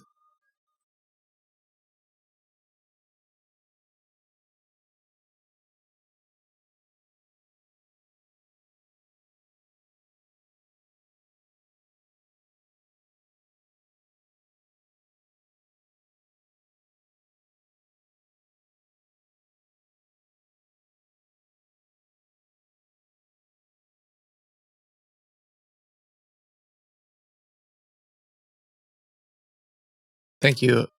Also, do I say Yayu? How do I say your? I'm sorry that I don't know how to say your username. Can you tell me so I don't say it wrong? Apparently I did bing it. Meetings International.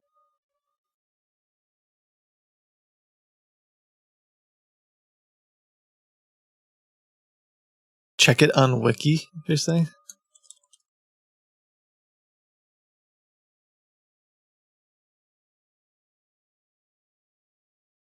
What was it called? Oh my. Yeah, yo.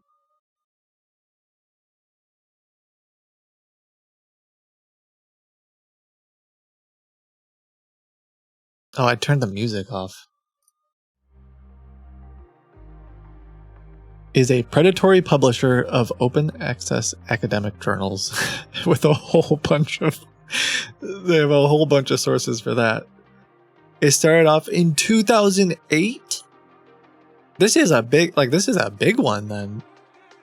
So how did you find that that's connected to meetings? Oh. Its subsidiaries and brands include Allied Academics Conference, Meetings International. So how are they allowed to exist? Revenue 11.6 million?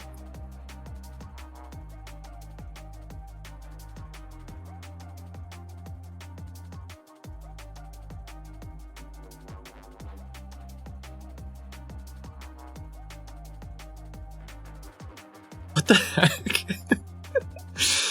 This is crazy to me. There's a lot of predatory publishers out there. Yeah, I've heard of this before. I just didn't realize it was such a big thing. And so, like, are these events... I guess part of my question is, are there actually going to be a dental health conference, a food microbiology, a dementia? Are these conferences in France in October actually happening? Or is it just, like, is it fake? Probably Zoom? Yeah, I don't...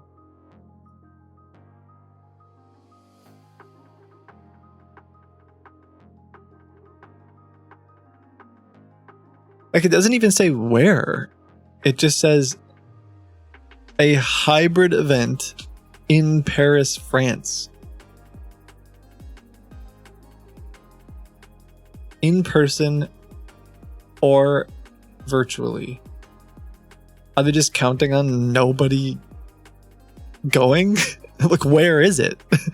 Could you please tell me where it is? Are some of these people real, or is this just all fake?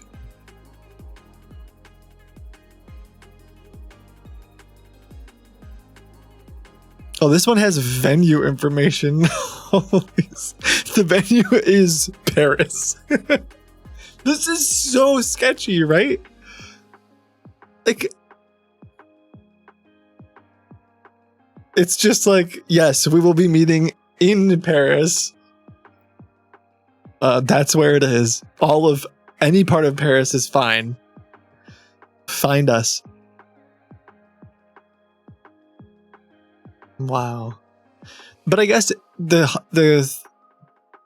what kind of plus? I don't know what this number is. Maybe I'll just call them on WhatsApp. But yeah, anyway, the idea, so you get the email that says like, we'd love you to be a keynote speaker. And you're like, dang, this could be really good for my career. So what if this website sucks? Like, I don't expect them all to be amazing. You're busy. You've got a lot going on. Singapore? Okay.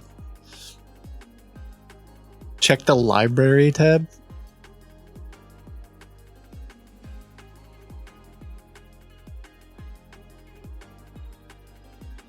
We are here. Welcome to our site. Hello, I was invited to speak. May I?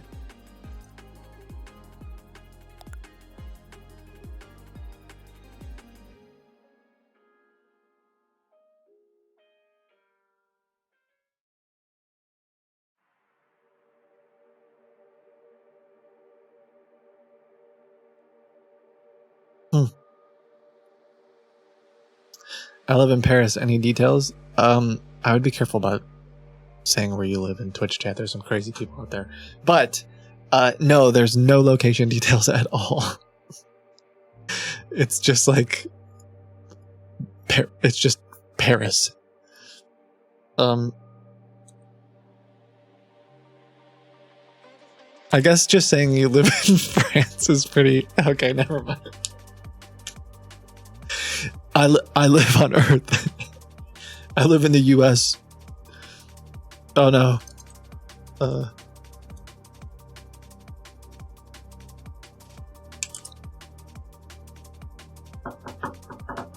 Oh, I'm not logged in on this. I'm on mobile and I see photos and videos under library. All right, well, definitely seems weird. Obviously, they've been gotten in trouble for predatory things in the past. Check. Yeah. And it costs money. Of course, it costs a bunch of money to register.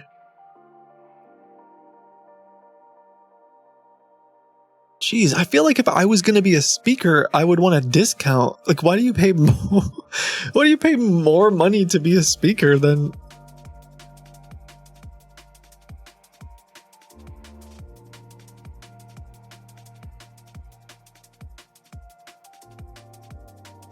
What is a delegate in this case? Like you represent a company?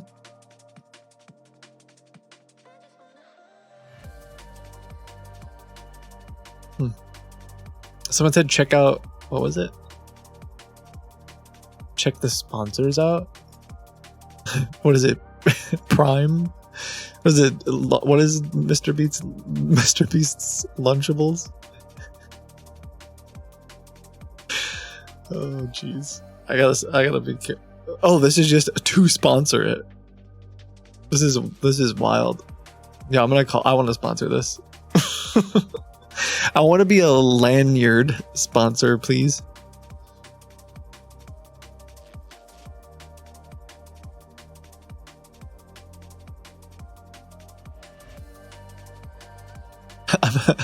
Hi, I run an anti-scam organization and I would like to sponsor your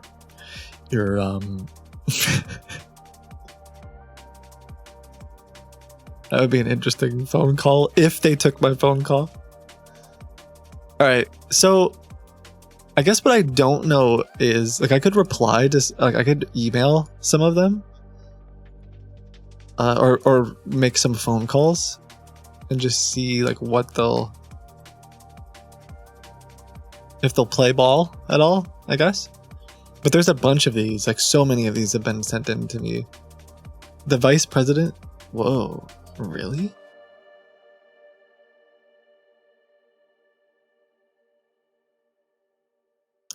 I just posted some insights in Discord. The haphazard way conferences are organized can make fake versus legit very difficult to determine.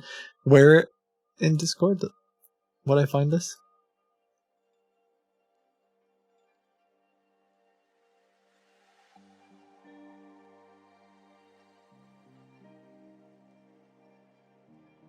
Oh, I see now. In general.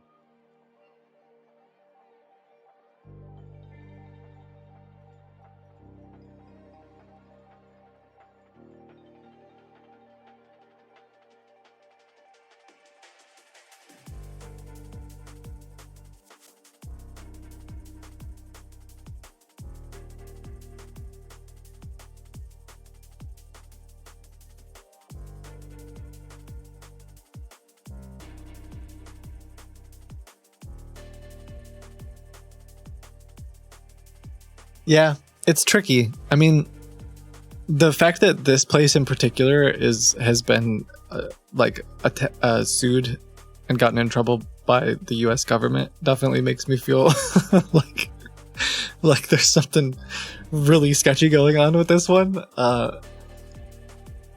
It gives credence. Is that the word?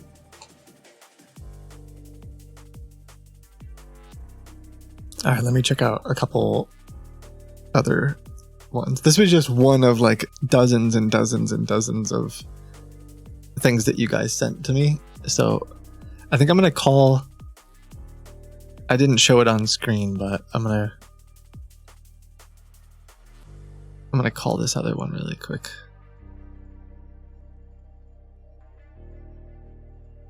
I just like ask if I can be a keynote speaker.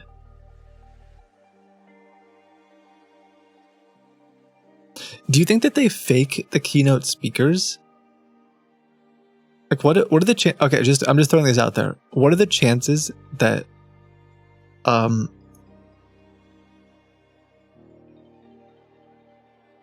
there's no speakers on this one. One of the pages had speakers. What are the chances that there are actually people that have fallen for the scam? And that we need to call them and be like, yo, do you know that this event is like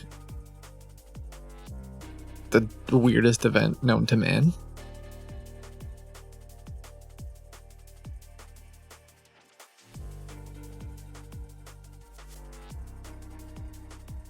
One of them had people that were speaking. I don't know. I lost it. Whatever.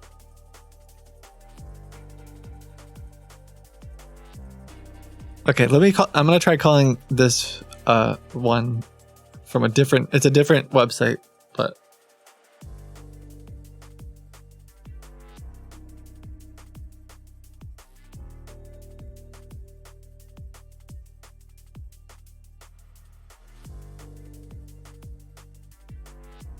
You have dialed is not in service. Please check the number and try again. That's an interesting sign.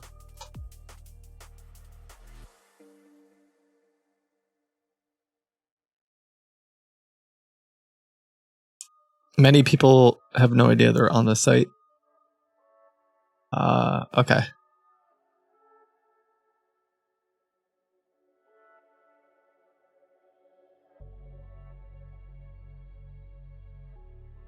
In the About section, they said all major conferences are accredited with continuing professional development. I emailed continuing professional development and they responded by saying Meetings International are not a member of us. Ooh. So they just straight up lie. Jeez.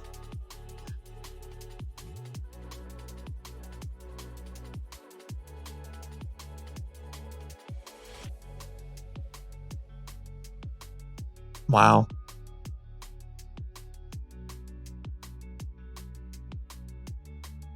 All right. I mean, I could try calling them on.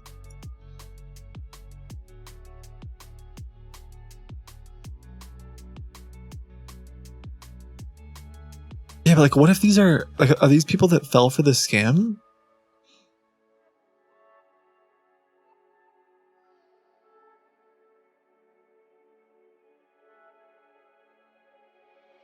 An interview from 2020.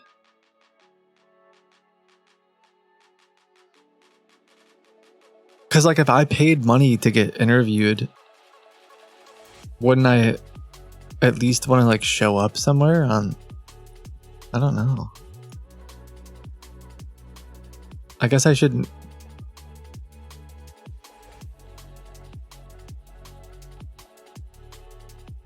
Go to the FAQs? Where's that?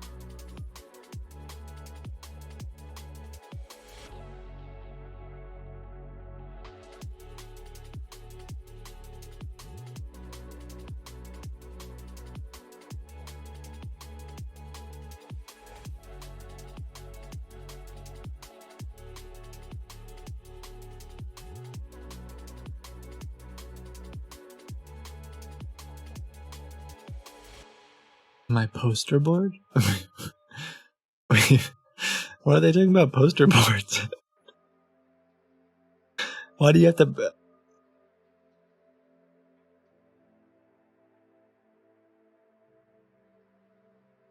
Why does it keep talking about more than one...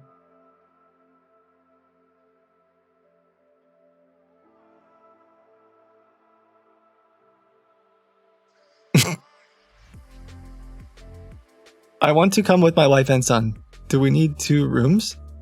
It depends. If your son is below 12 years, you can stay in the same room.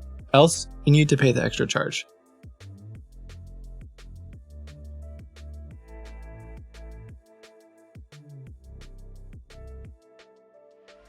Can I bring my spouse and children? I don't think there is a hotel. Why does this question come up so much? Okay, I'll see if they like WhatsApp talk to me, but I can't really think about part of why I wanted to investigate this is to figure out, well, am I going to be able to like talk to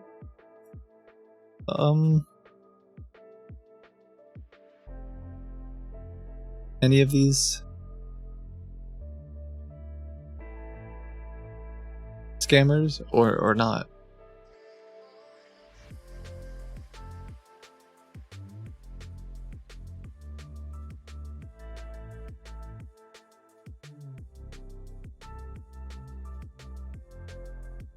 One moment, please. I got so many of these fake conferences during my PhD. Yeah, it seems like it's pretty bad. I'd like to try to cover it, but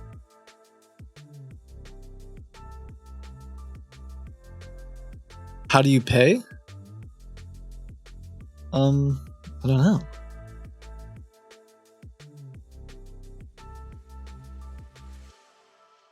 Please do payments through online and bank to bank.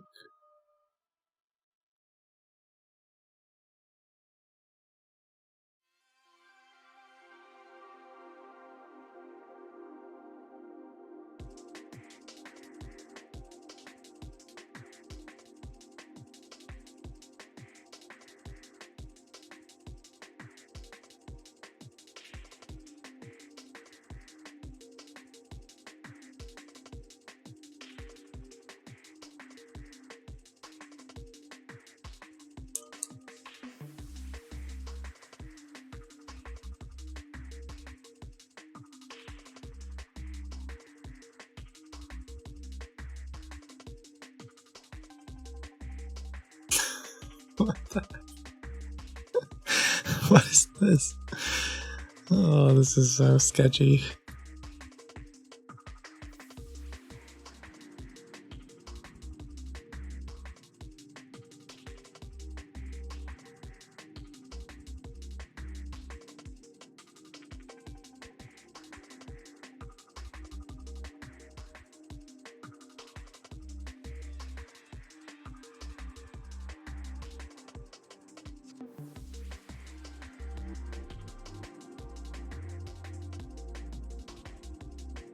Oh, in 2016, it was bought by. We know this one. We know this one. An open access publisher widely regarded as predatory, causing.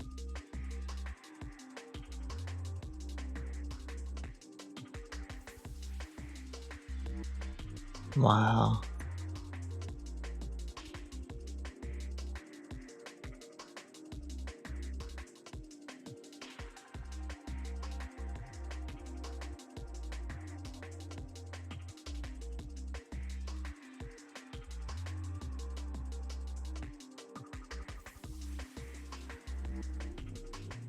So apparently that's who's running the credit cards one way or another. They probably because Meetings International can't figure out how to run credit cards because they've gotten in trouble too much. But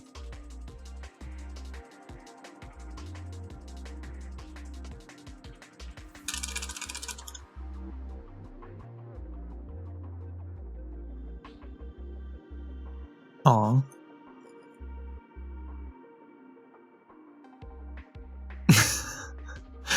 Aw.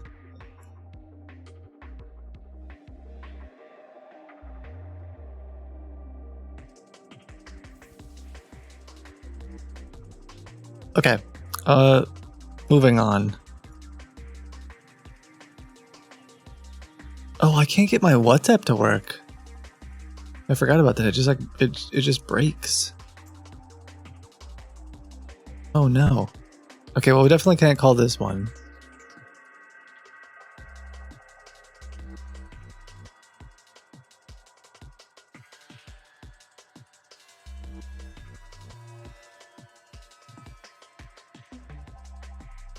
One moment.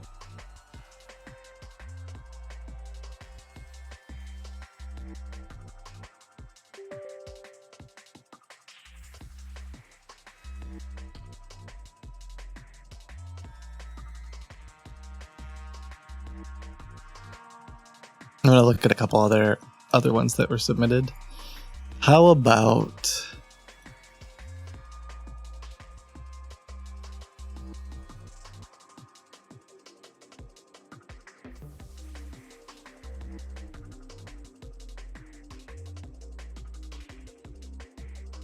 Dear Dr. So-and-so, greetings from Medical and Clinical Case. We are pleased to offer you a chance to publish your report with a discounted publication fee. Glance at this URL. It says that they are from the USA, so that's good to know.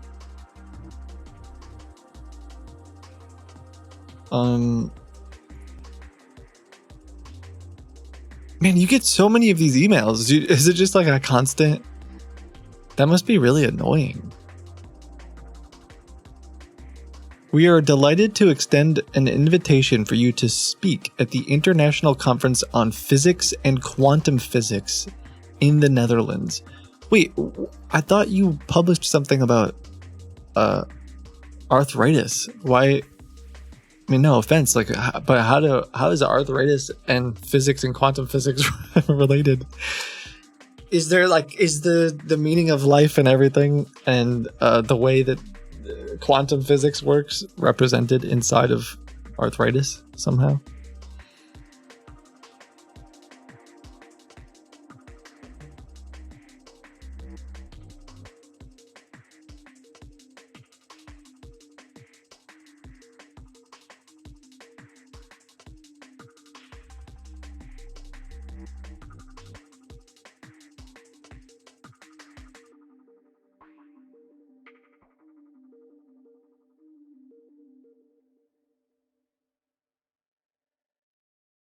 International Conference on Physics and Quantum Physics. Synopsis. Dear esteemed colleagues, researchers, and distinguished guests, we are delighted to offer you a heartfelt welcome to the International Conference on Physics and Quantum Physics. Dang.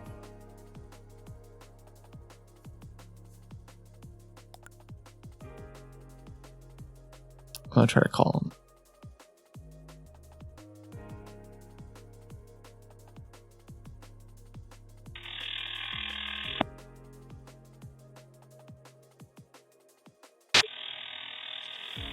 I wonder if they don't typically want your phone calls.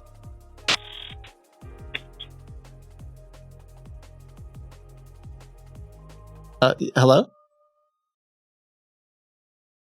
Yeah, hello? Hello. Yeah. How may I help you? Hi, yeah, I was invited to be a speaker at the International Conference on Physics and Quantum Physics. Yeah. Yeah, I am coordinator of this physics. Let me.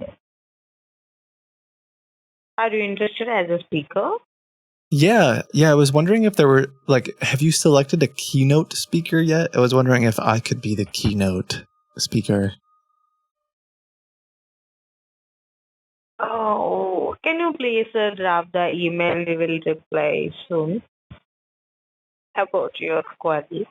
I would prefer to speak over the phone because I can't read. Sorry. I don't read very well, so I would prefer to speak over the phone.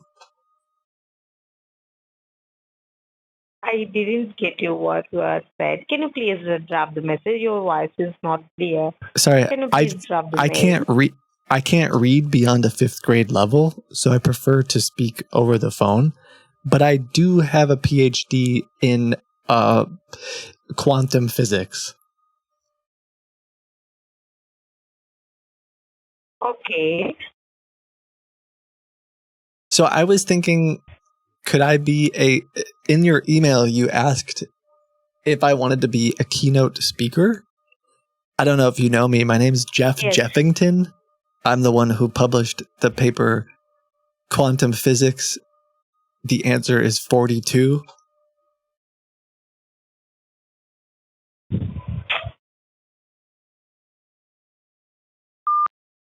Oh no. I feel like she doesn't want to talk to me over the phone. She said multiple times, just email me. But I got my PhD from I bought my PhD from Facebook. Do you accept that?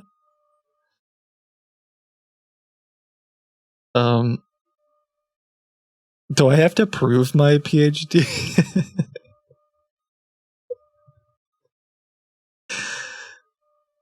All right, that didn't. You know, the Jeff Jeffington.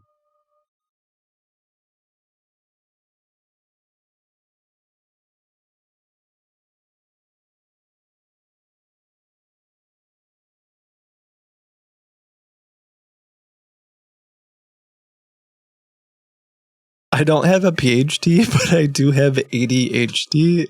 Does that count? All right, let's check out this next one. It says, I hope this message finds you well.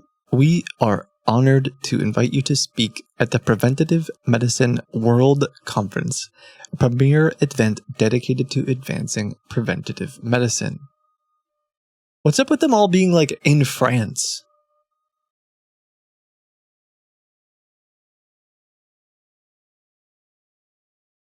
Is it because they're thinking ain't no way someone some people in the US, they're like, I'm not going there. I'll just attend remotely.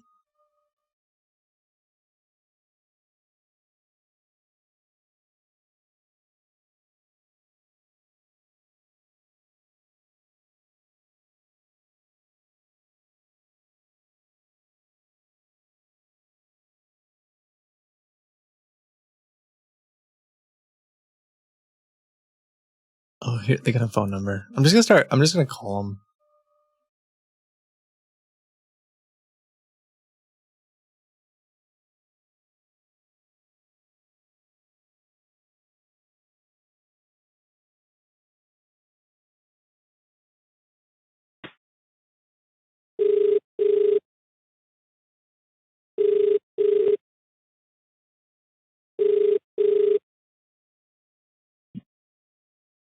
Hello. Yeah, hello? Hello. Can you hear me? Yeah, can you hear me? Yes. Yes. Hi, this is Jeff Jeffington. I'm calling about the email you sent me requesting for me to speak at the Preventative Medicine World Conference in 2025. Yes. Preventive medicine world conference in Paris. Right? Is that? Yeah. So, thank you so much, by the way, for emailing me. I actually just published that paper a couple weeks ago. It did come under some fire, considering it was a little bit of a unorthodox discovery. But I was curious: is this speaking engagement? Am I going to be the keynote speaker or just like an average speaker? Yeah. So it's been based on your talk, and our team or committee will decide whether to offer keynote or a presentation. If you drop the abstract, just write an email saying that you would like to go for the keynote based on the abstract title. Yeah, because honestly, I'm not going to be. I don't do anything other than keynote speaks. I did do a toast at my sister's wedding, but other than that, I will only do keynotes. I don't accept just typical speaking engagements. I don't want to be like I'm not a mid-tier speaker. I am a keynote speaker. Yeah, we can make a keynote speaker. Okay. Yeah, so my paper that I published is essentially how if you drink your own urine, it prevents all diseases, all of them. You won't get sick at all. Not a single disease will ail you if you drink your own urine. Are you cool if I give a keynote on that? Yeah, we can. Just can you drop us an email with your abstract? All right. The team will get in touch with you. Yeah, so again, this is a premier event for preventative. This is the World Conference for Preventative Medicine, and I would be allowed to be the keynote speaker, correct? In which I will discuss for an hour in front of the entire world how drinking urine will make you immune to all diseases. Yes, okay. You can just send us an abstract. All right. The team will get in touch with you. Could I also do a live demonstration? Sorry? One moment, please. Hello, this is Jeff Jeffington. Can I hear? Yes, this is. I can get Richard. Hold on. Dad?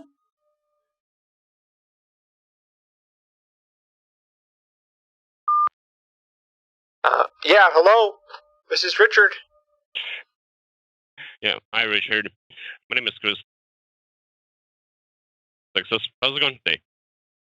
Oh, it's going great. How are you? Yeah, I'm great. Thanks for asking.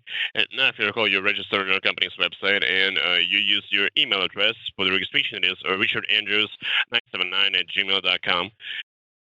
Yes, that's correct. Yes, that's correct. And That's you me. also, I can see that you requested a callback from our customer support service. So, how can I help you?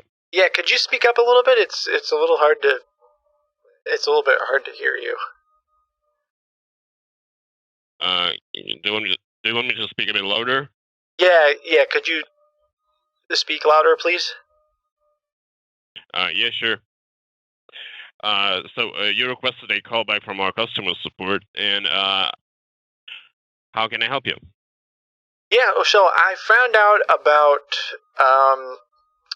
you guys from Facebook, and I was looking for an investment opportunity, but I didn't want to get involved with like your standard investments. And when I saw what you guys were doing, I thought this could be a really good opportunity. Could you kind of give me a rundown of the platform and some of the benefits?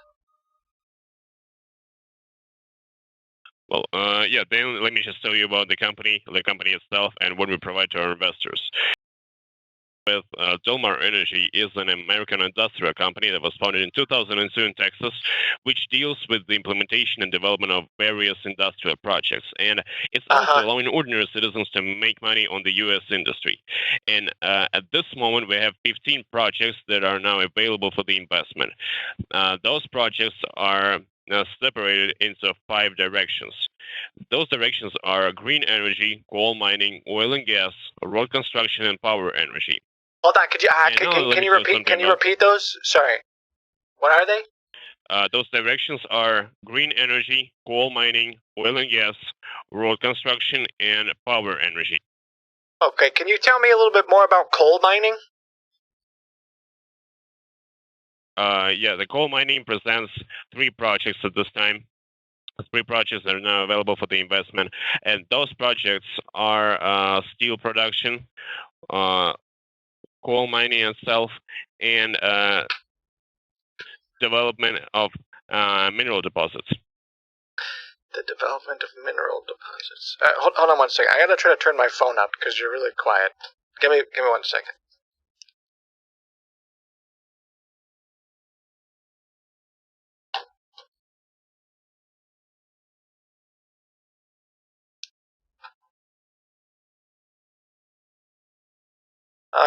Okay, yeah, because I've always been interested in the coal industry. I feel like it's the bedrock of our country. And, you can't just go on the stock market and buy coal, or else I would. But you're saying... Yeah, exactly. You guys have some coal-related investment opportunities? Yeah, like I said, if you can open the website, you'll be able to see all of those opportunities. Can you open the website? Well, yeah, I'm on my dashboard. So talk to me about how I see the opportunities. Do I click select? I click select plan, and then do I go to mining activities? Yeah, mining activities, and here you will see coal mining, development of mineral deposits, and steel production. So it says that I will make a daily rate of 1.988%, and that I will get paid on that every day. So does that mean, just so I understand, if I were to invest $10,000 in coal mining, you can invest $10,000 in coal mining. You can see the minimal amount of investment. Okay, I see that. Yeah. Sorry. Okay, so just for the sake of, if I were to invest $1 million in coal mining, I'm trying to do the math. That means every day you would give me how much money? If you invest in coal mining, yeah, then it means that every day you will get $19,880 each and every day. And that's guaranteed? Yeah, that's absolutely guaranteed. That's a stable income. Just like with all the other projects, this is a stable income that you can get on every other project. Okay, that's incredible. I'm just looking at some of. So I didn't catch the minimum deposit. Let's see. Which one do most of your investors settle on? I see a lot of people going into construction of power plants. Construction of power plants, yeah, but all of those projects, for me, they are separated into different categories. And if you're a fan of a traditional type of the industry, like oil and gas, like coal mining, then you can find something for you personally. Yeah, but honestly, I think power plants are. I think power plants are of the devil. I don't think God intended us to make our own power. I think windmills and things like that are things that humans made. They're not natural. Wind energy is not natural energy, like coal. Anything that you can burn, anything that combusts, anything that burns, I think that better represents what I'm going for here. So any of your green energy products, for sure, I wouldn't ever invest in. I think green energy is, it's just made up. But yeah, do you have any mining? Unfortunately, it looks like the development of mineral deposits. The minimum investment is 300,000. I mean, I was kind of only looking to start with maybe about 50,000, just to see how things go here. Maybe 100,000. Do you happen to have any, coal opportunities that would fit somewhere in the range of 50 to 100,000? Coal opportunities. Then I can recommend you to look at the field development. Okay, hold on. Let me see. Maybe you'll like this. It is an oil and gas direction and field development. Okay.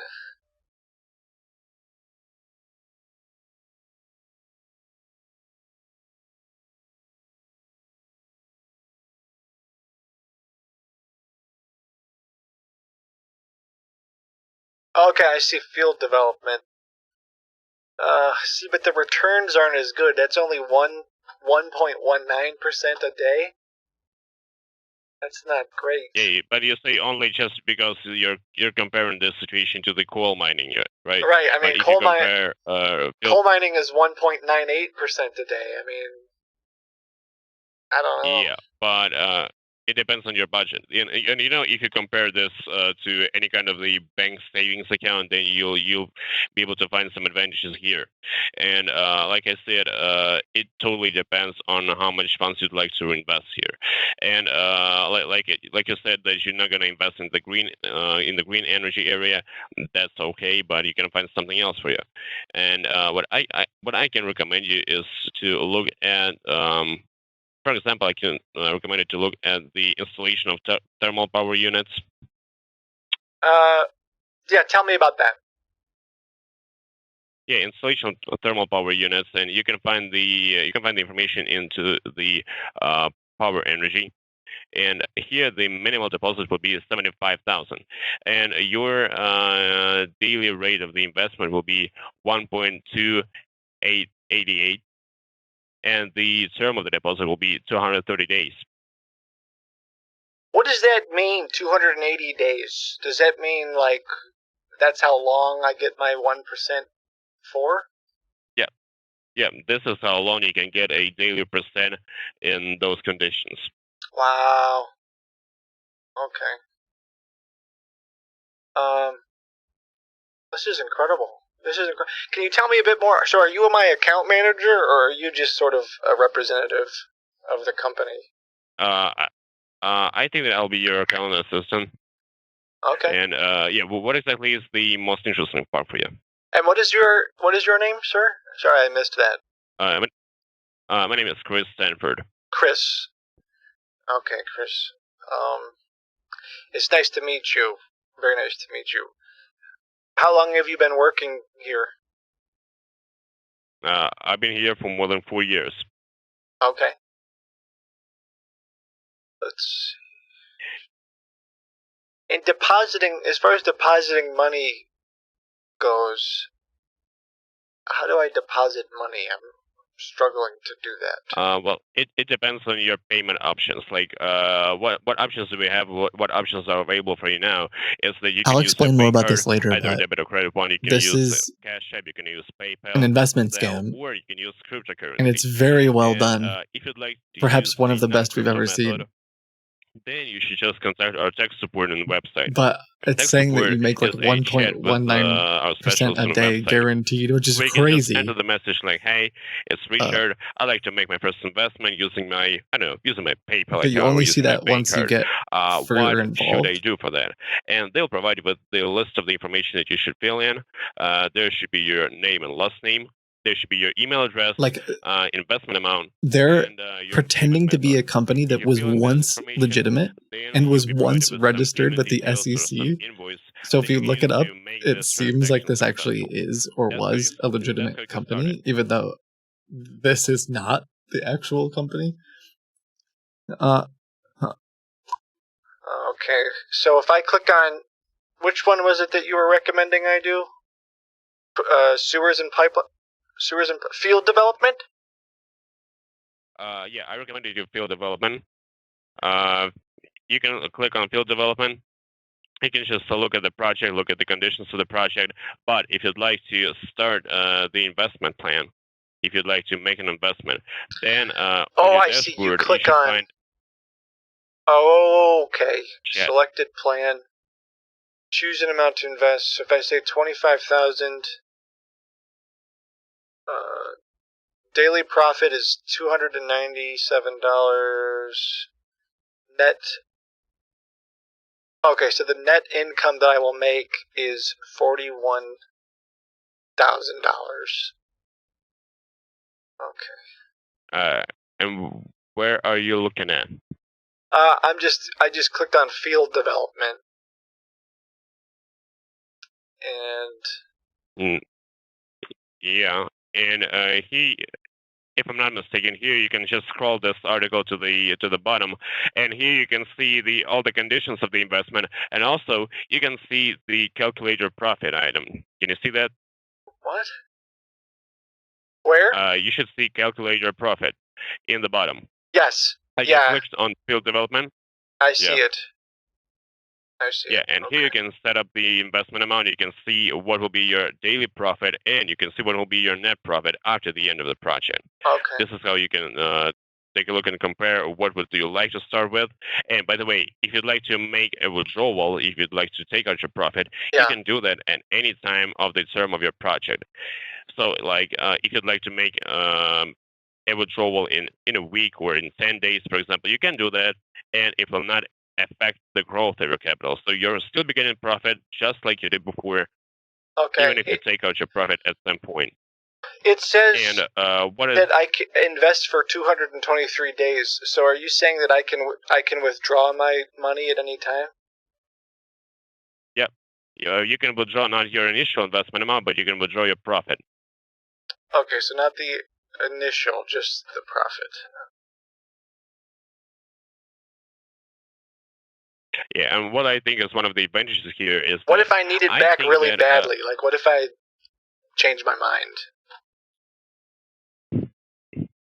And why would you change your mind if you understand that this is the investment that will help you for 233 days? Yeah, I just wondered, like, if something comes up. It's just a general question. Well, in that case, you can just make a request, make a commitment to our tech support. It will be considered throughout 60 days, I guess. And if it will be positive, then you'll be able to get your funds back. But I hope that you won't have such a situation if you'd like to charge back all the money. No, I don't think so. I'm just asking. About how many licensed investors do you guys have working with you? I can't provide you with that exact information. This is something that I need to check on. Okay, yeah, I was just thinking, like, do you have a rough estimate of about how many people are investing in with your company? The total number of the investors, I can say that it's around 30,000 investors all around the world. Wow, but to check on the exact information, I need to make a request, and I need to wait for the response. That's incredible. That's incredible. This is like the world's best kept secret. I only saw this on Facebook. I wish I would have seen it sooner.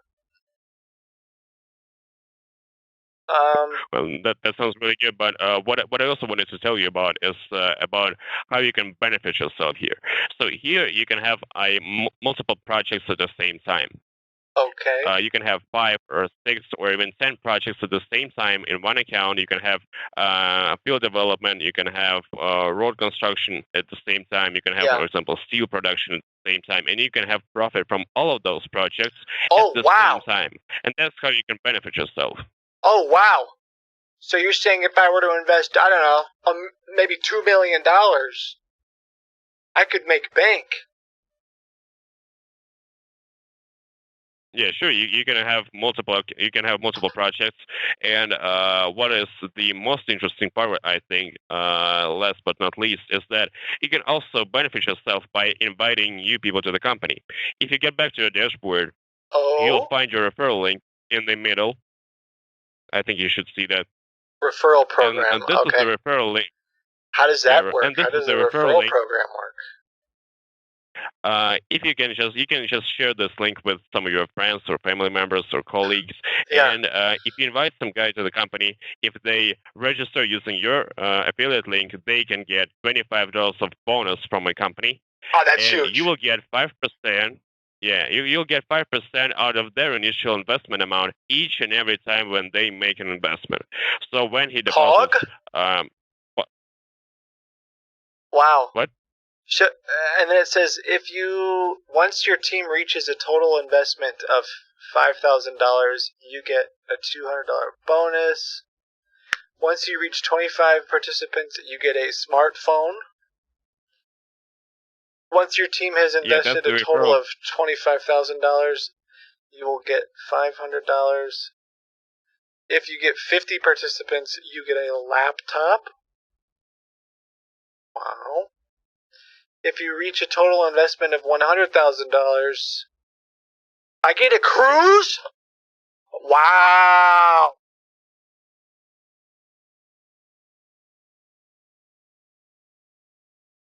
Wow, okay, I don't Yeah, but that's So I have a exactly what question I was for you. trying If to I tell you. invest $100,000, will I receive the cruise, or does one of my friends have to invest $100,000? One of your friends. Or all of Are your there any affiliates. rules about if I were to loan $100,000 to one of my friends and then they invest through me, could we get the cruise? Just the two of us. I can get. I can provide you with that exact information. I don't think that this is. I'm just wondering because it says if your team reaches a total investment of $100,000, you get a. Oh, if you reach 400 participants? Oh God, wait. Is that an if or an or? Because I was thinking, I would definitely be interested in investing, more money if I could go on a cruise with you guys as well. But I'm a social butterfly,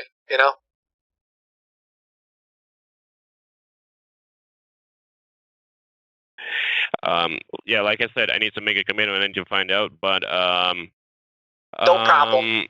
No problem. Yeah, That's fine. No problem at all. For now, I'll just get started with. So, question for you: is it possible? I don't know if you'd have to talk to who you'd have to talk to. Is it possible at all? And I mean, is there a chance?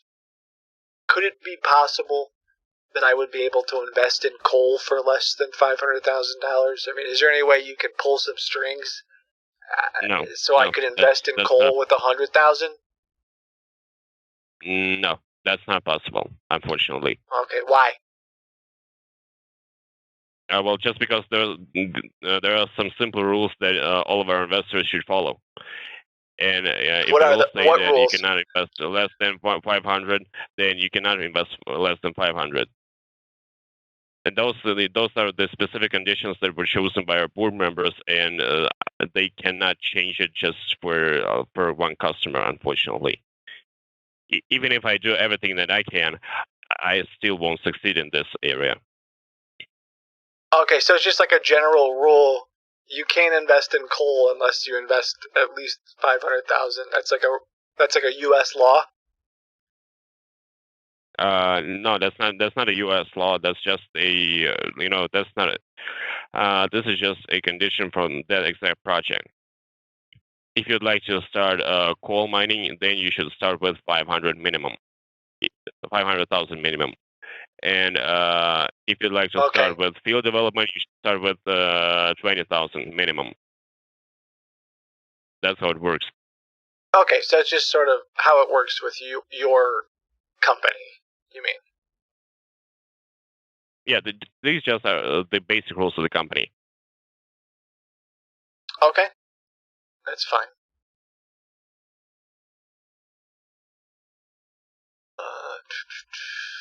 Let me see. So I click select plan, field development. Can you tell me a little bit about what's going on with the field development? I mean, is there coal involved in it at all? About the field development, like, this what is field development? Is coal in it? The field? Is coal in the fields? Yeah, the coal in the field. And this is something about the special technologies that for extracting minerals, including hydrocarbons and associated gases. And all of those, all of the information about this exact project, you can also find out on the article. And this is some of the projects where we implement our own technologies to reduce costs for the development and for protecting our nature also. Okay. And I don't want to protect nature. I don't think that's a good idea. I think that we're here to exploit nature. That's like the whole point of us being here. Like when, right? Like, so God made the world, and then He made humans, and then He said humans can do whatever we want. We can suck the life out of the earth. We can slurp it. I mean, do we really know if we need the ozone layer? Like, has anyone ever done a study on that specifically?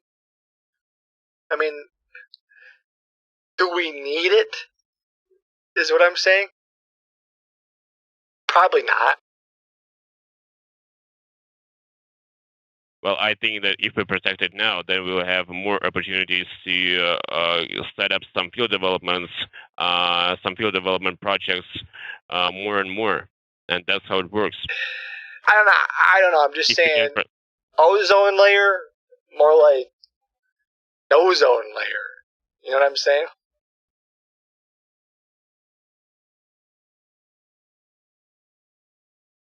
Okay, so how is there anything else that I can help you with? Sorry, again, I'm a social butterfly. I'm sorry that I'm sharing my opinions about this stuff. That's not very professional of me. So I clicked on I selected my field development plan, and I click 25,000, and I clicked bank transfer. And when I click confirm, it says, please contact technical support. Yeah, that's it. Just like I told you, if you'd like to make an investment with a non-crypto method, then you should contact our tech support and provide with all the information that would be necessary for them. Oh, okay. So I just message in support. I would like to wire money to my account. Is that what I say?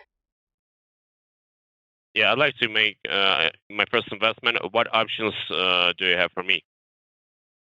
Okay, can you give me that over the phone? Yeah, like the options are is using your bank card, using your credit or debit one, using your PayPal account, your Cash App, or Zelle account. Okay, so you want me to Zelle you $25,000? Or it can also be a wire transfer request. Yeah, I was thinking it'd be a wire. I was thinking it'd be a wire transfer.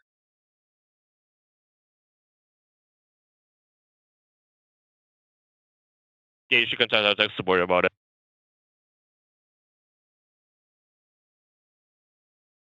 Okay. Are you not tech support? You're just my. Yeah, I'm not. Yeah, I'm just your assistant. I'm not tech support. I'm not I'm not capable of helping you with your first investment with investing funds into the company. I can help you with creating your personal strategy for the investment. I can help you with some bonuses from the company, some preferences from the company, but I'm not the tech support. I'm not responsible for withdrawals. I'm not responsible for making deposits. Okay, no problem. But if you want to, you can also save my phone number. This is my direct phone number. My name is Chris Stanford, and if you need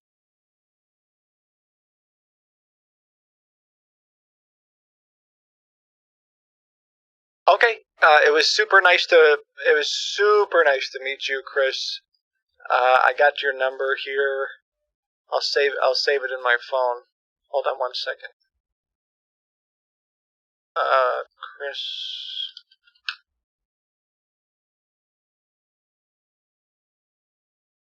Okay. And you guys, it looks like you guys, you said something about cryptos too. Yeah, we use crypto also. Okay, I've done a little bit of cryptos with my grandson before. He helped me with one. Maybe I can do that. Yeah.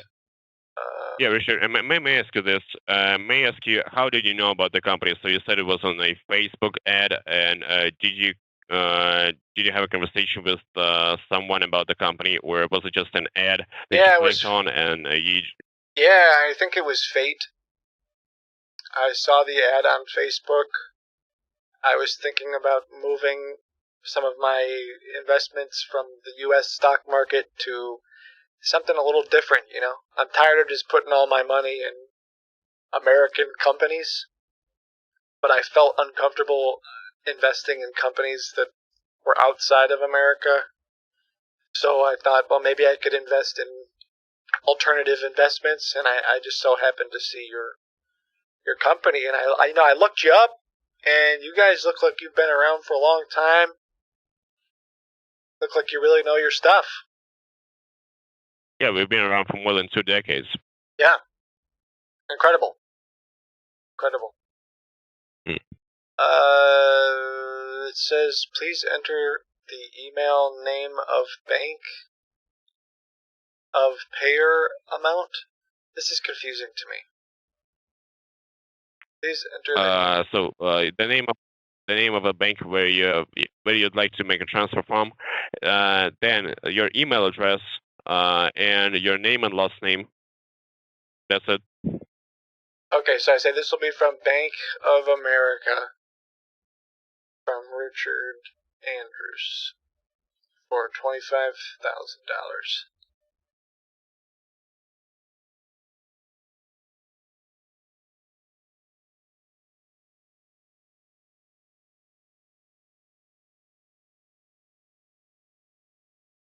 And then, how soon does tech support typically respond?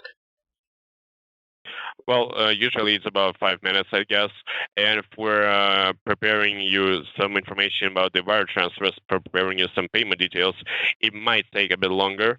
But if you don't have a response for quite some time, you can just text them back, or you can reach out to me, and They I'll try said to extend this. provide another info. I don't know what that means, Chris. The tech support team said provide another info. What does that mean? And what else did they ask you for? I don't know. I said this is from Bank of America from Richard Andrews for $25,000, and they said please provide, or says provide. I didn't even say please. Just provide another info, please. Oh, they did say. Okay, they did say please. But I don't understand. Yeah, but let me take a look at this. Oh, yeah, I can see you didn't pass the KYC.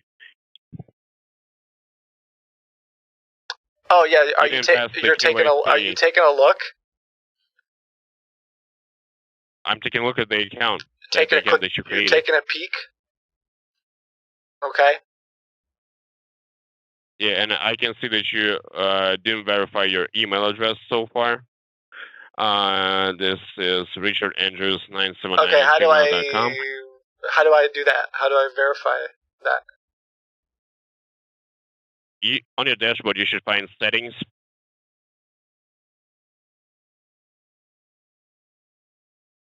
Okay, hold on.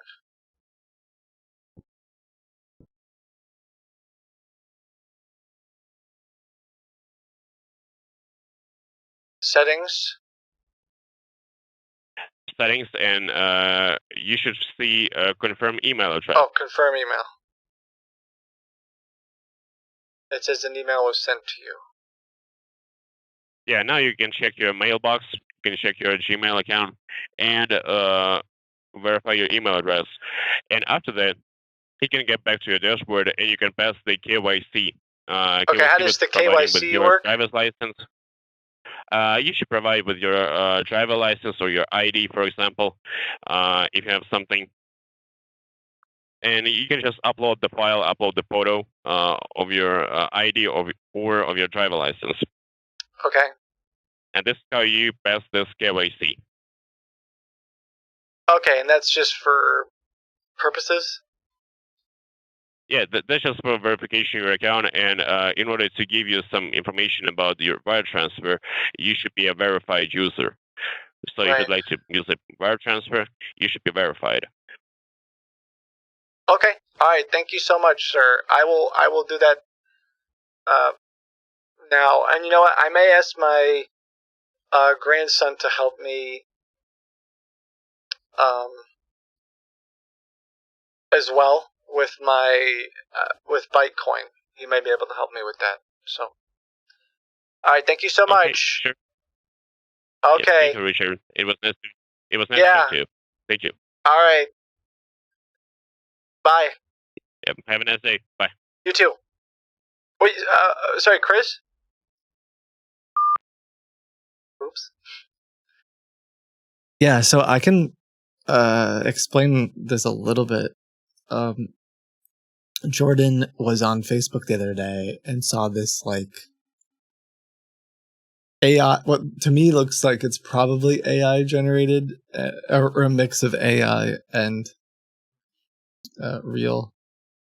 It's like how to invest in American oil and make a ton of money, essentially. But unlike most of the investment websites that we look at, and like we've looked at tens of thousands of them, this one seems kind of legitimate. This one is perhaps the best one we've seen. In that, hold on one second. They are using a sorry, Jordan is a friend of mine, a JRS in chat.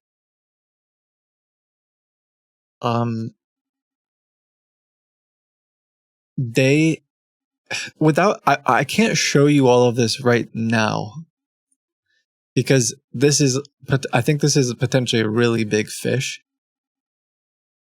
And in the sense that, like, I think these guys are probably scamming a lot of people.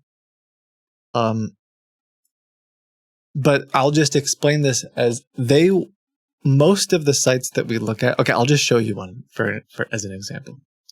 I'll show you one they got that I'm never even going to bother to like call or anything. In fact, I just got. I'll do it this way. Here are.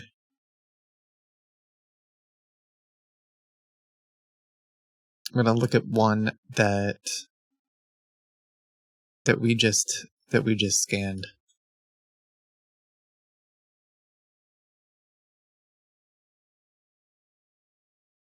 One moment.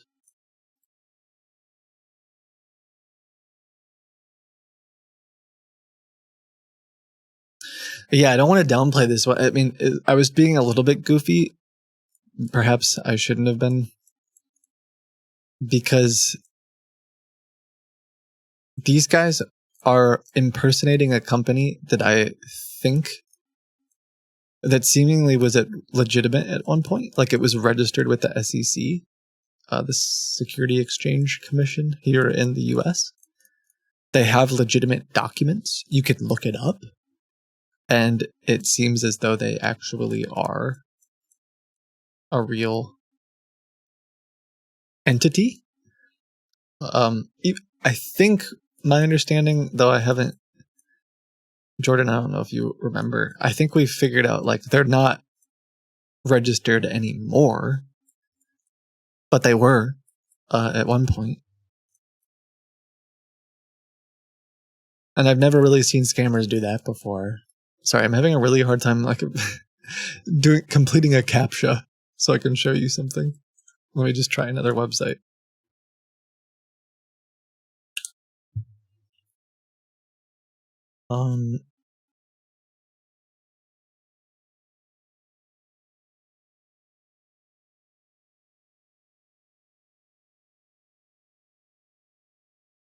Okay, here's a good one. I'm not gonna.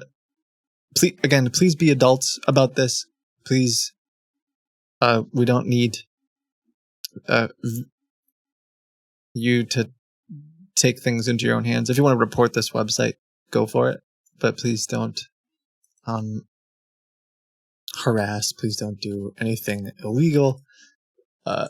This is a website that was registered just a little bit ago. Hold on, I have to turn Seraph off because it's gonna be mad. Give me a second.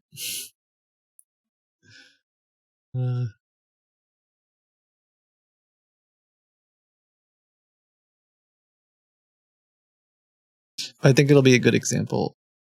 So thanks for being patient. Please don't harass the poor scammer. Well, the problem is, when I say that, I think there's a way to handle yourself. I don't know how to say this the right way.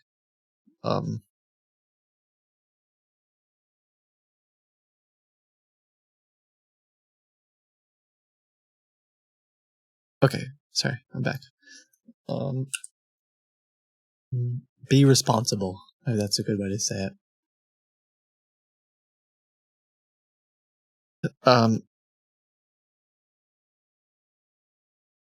Here is an example. These sites are being registered, like dozens, if not hundreds, every single day. We are constantly watching them and adding them to our repertoire. Repertoire? Is that how you say it? Adding them to our list of things that we know are scams. This one, it doesn't look like completely bad. I know that it's a scam just by looking at it because I've looked at so many of these websites, and I can tell you. I mean, we can go through it really quick, but so I see hundreds of these, if not thousands. Okay, maybe not 1,000 a day. I don't personally look at 1,000 a day, but we see thousands of these every week. I look at hundreds of them a week, and yeah, it's just a lot of fluff to be like, look at us. We're a great place where you can invest your money. It's really simple. Create an account, deposit money, and withdraw it whenever you want. I always think the withdraw one is funny because I don't really know any legitimate. Look, it says 122. I didn't even notice that. 122. I don't know how many like when you're like considering a bank or financial institution, when you're thinking about, should I maybe, like, let's say you want to get into crypto and you're like, oh, do I want to use Kraken? Hashtag ad. I don't think the first thing on your mind is, will they let me withdraw? I don't like, that's just part of the way the financial world works. If you put money into a bank, you should be able to take it out. But a lot of these scammers are trying to be like, no, trust me, bro. You can definitely withdraw your money, which I think is interesting. It's on a lot of their websites where they're like, no, trust me, you can withdraw very quickly. Anyway, it's like they're saying the quiet part out loud. But yeah, one key indicator for me is if you look at this, they're just saying like, oh, what plan do you want? What investment plan do you want? Do you want to start with $200? You're going to make 1.5% a day for 5 days. And these plans are very common. This is not, if you ever see something like this, run away. This is not something that can be guaranteed. If someone's telling you that you'll make 3% profit a day, it's just. So this is actually a pretty decent looking website. Some of the ones we have, I don't know if I could. I mean, literally, this one is just something that popped up on my feed, and we're scanning about 25,000 sites a day right now. That not all of them are scams, but they're in some way connected to what could be scams. So it's literally just thousands and thousands and thousands of these sites, and hundreds of them a day are scams. So the scammers just keep setting them up. Here's one. I think I spelled that right. This one I think is a little bit more like, I think I could be wrong. You tell me. To me, just seeing this robot is enough to be like, okay. You see this thing that's popping up right here? Amelia from China just earned $3,953. Like, to me, this one is very obvious compared. I see this one way more than I see something like this. This one's actually pretty good, to be honest. Like compared to this one. John from Cambodia just earned $8,000. This one is, yeah.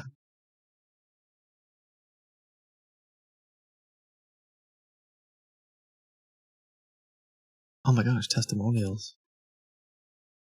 I don't know. Do you think these are real victims or like just handle that? 500 got me 10,700. 10,700 profit. Lisa Investments. Wait, who's Lisa Investments? That's not who this is. Yeah, I mean, it could be anything. It could be AI. It could be a victim. It could be someone on Fiverr. I don't know. Anyway, so I'm used to seeing this. The reason I'm bringing this up is I'm used to seeing websites like this all the time. This is something that like Chris, who we talked to for a while, the guy who kissed a goat for us, had a website kind of like this. And he was trying to convince people to sign up, claiming that you would make a bunch of money. And as silly as this particular website is, there are tens of thousands of sites similar to this. And it's a part of the problem to the tune of billions. Billions with a B are being stolen just here in the U.S. I saw something a couple days ago that's estimating investment scams globally are going to be close to $1 trillion with a T this year, which, if that's true, that's unfathomable. But anyway, I would have to look into that more. I think it was like a global investment scam, $1 trillion. Let me see if I can find it. I'm not going to be able to find it. I guess I'm a liar. I saw it somewhere very specifically. Also, I'm on Bing.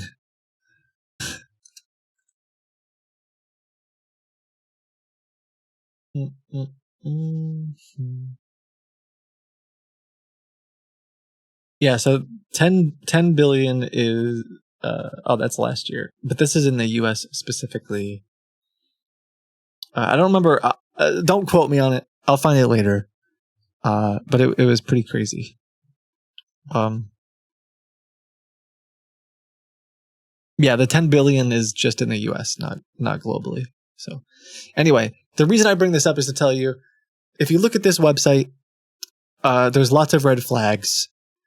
This thing popping up, the way that they're boasting of it, these testimonials all look like just someone on Fiverr did them, right? There's red flags. If you were to look up this company, you wouldn't find anything about them. There's no information about like who they are, where they're located. Apparently they did. Okay, so you can. Oh, geez, this is actually kind of common. You can. Sometimes they will register something like this. Although this looks fake. This looks like they just slapped the name of it on top of. Hey, look, the name is something else. FX Pro Global Trading. I wonder if this is a website.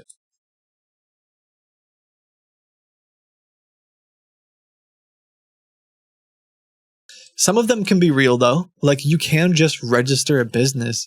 Just registering a business doesn't mean you are reputable or that you. What is this?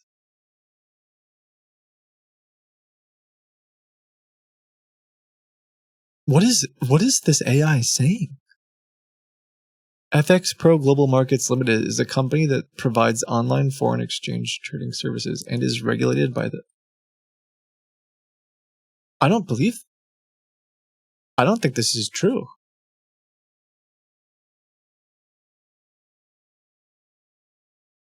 Is that a different name? FX Global.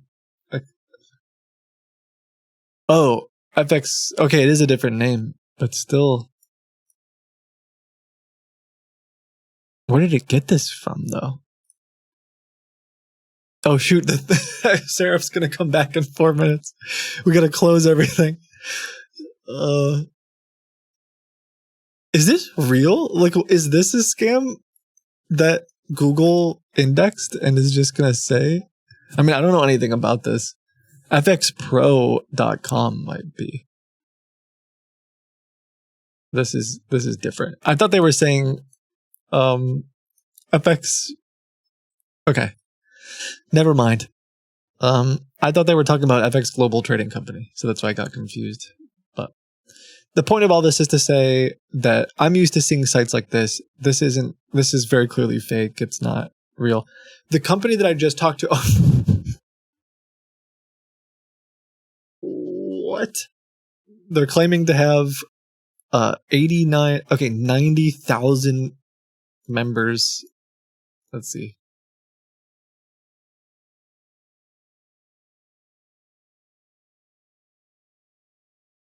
Total invested 3, 8, 4.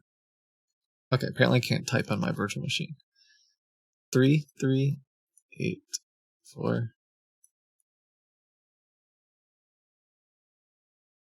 And we're going to divide that by 89,650. Okay. I thought it was going to be a lot higher than that. Total paid out. Wait. Have they paid out less than... Are they like admitting to a scam? I don't understand. Wait. I don't think they meant to do that. Anyway, this is a pretty bad scam, right? It's not as... Oh shoot, I might have exited out just in time. Because I think my computer might be turning Seraph on. Or it crashed. It also looked like maybe my fake thing crashed. I had that timer the other day, and I think it crashed. But, so the company that I just talked to on the phone, that guy that a couple people in chat were saying, that dude sounds legit. For one, he talked to me on the phone. A lot of those places will never call you. In fact, that's part of why we made the gauntlet. Because I tried calling dozens of them, and they would never answer my calls. And we were like, we got to make something that will be able to waste their time. So, what was I going to say?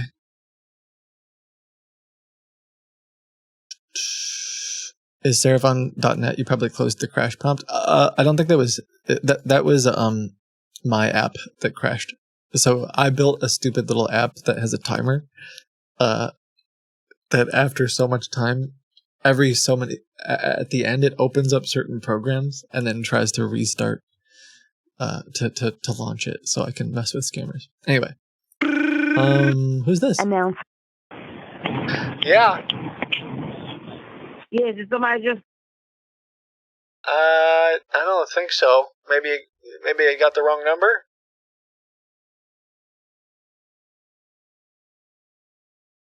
Okay, what did they say? All right, see ya. All right, some random person.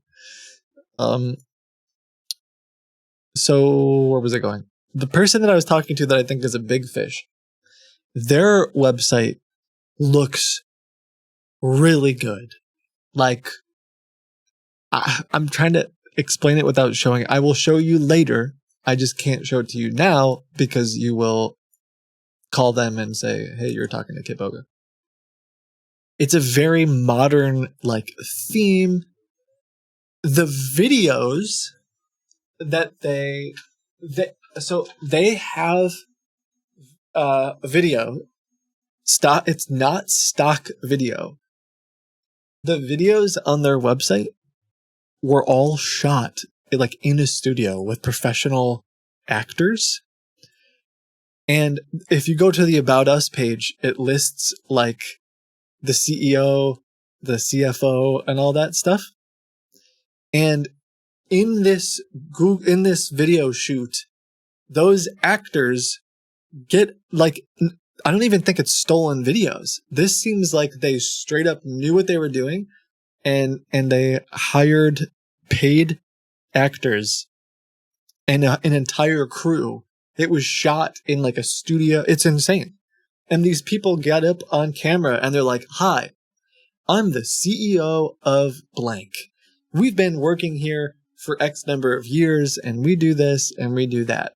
So it seems very, like, everything seems way more legitimate than any website. But when you look into it a little bit, they're like, this isn't correct. This isn't real. In fact, the guy who's supposed to be the CEO he said, this is the CSO. And we're thinking that it was just a typo, like in the script. And the guy multiple times says he's the CSO, not the CEO. And so he probably there was a typo somewhere, or they told him that he was going to be the chief security officer, but they actually changed it later to the chief executive officer. So it's like, chief securities officer or something like that. But that's not on the website. He's the CEO. So like they definitely, there's little things like that. There's also a bunch of shots of like someone in the audience just like looks like they're intently writing down notes, but it's like, that's the dude writing the notes. You find out later, like, is the chief operating officer of the company, who has no reason to be writing note. And then I think you even see the notebook and there's no notes on it. It's just very strange. And it's not AI. If this is AI, we're doomed, because I'm pretty confident this is not AI. And I've seen a lot of AI. So if this is AI, the world is over. is all I have to say. Anyway, I'll show you all this stuff later. But I just wanted to bring that up. Like, it's a very good looking website. All the videos have been professionally shot.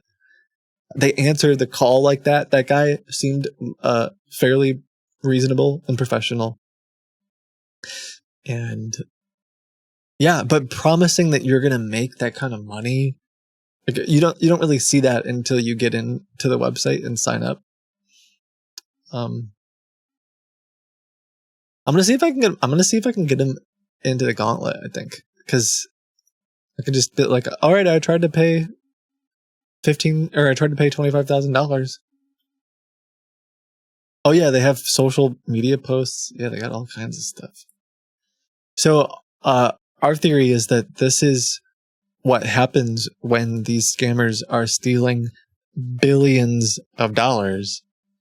Is they go, all right, let's double down. Like, let's make a site. Let's spend. Like, what if they hypothetically spent, I don't know, $50,000, $100,000 on all of the like marketing assets and videos and hiring all of the photo shoots and videographies and building the website and building the platform well, if they know that they're going to be able to steal like millions and millions of dollars because they already have, like, of course they would keep doing that. Anyway. Hello? I'm doing so well. Is this my Uber Eats driver? I did text you and invite you and say you could stay a while if you'd like. Was that inappropriate? Did I cross a line? Well, I was just texting you saying if you want to, I ordered a meal for two if you'd like to come in and stay a while. Is that inappropriate?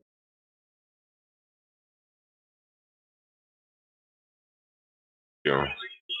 Sir, is this my Uber Eats driver? Who is this? Yes. Okay. Yeah, so I ordered a meal for two, and I texted you and asked if you wanted to stay a while. Okay, I'm going to check the message and I'm going to answer you, okay? No worries, I'm getting there. Okay. That was one of the... I probably should just talk to that guy. That was one of the quantum AI people. Sorry you didn't hear it. But he was basically just like, yes, I am your I am your Uber Eats driver. I don't know what that noise was.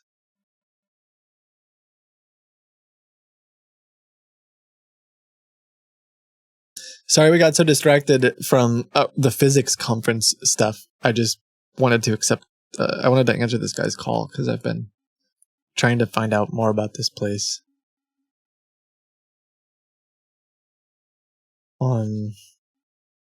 Do we have a...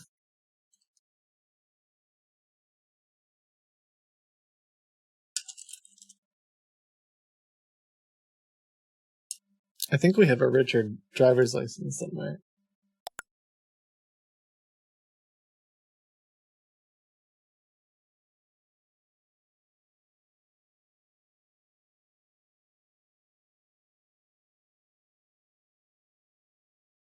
Speaking of Uber Eats, I got a bunch of fraudulent charges last night. That sucks. I would hop on it pretty quickly. Credit cards are typically better about like chargebacks than other places in my experience. Although it's been a long time. Maybe they changed all their...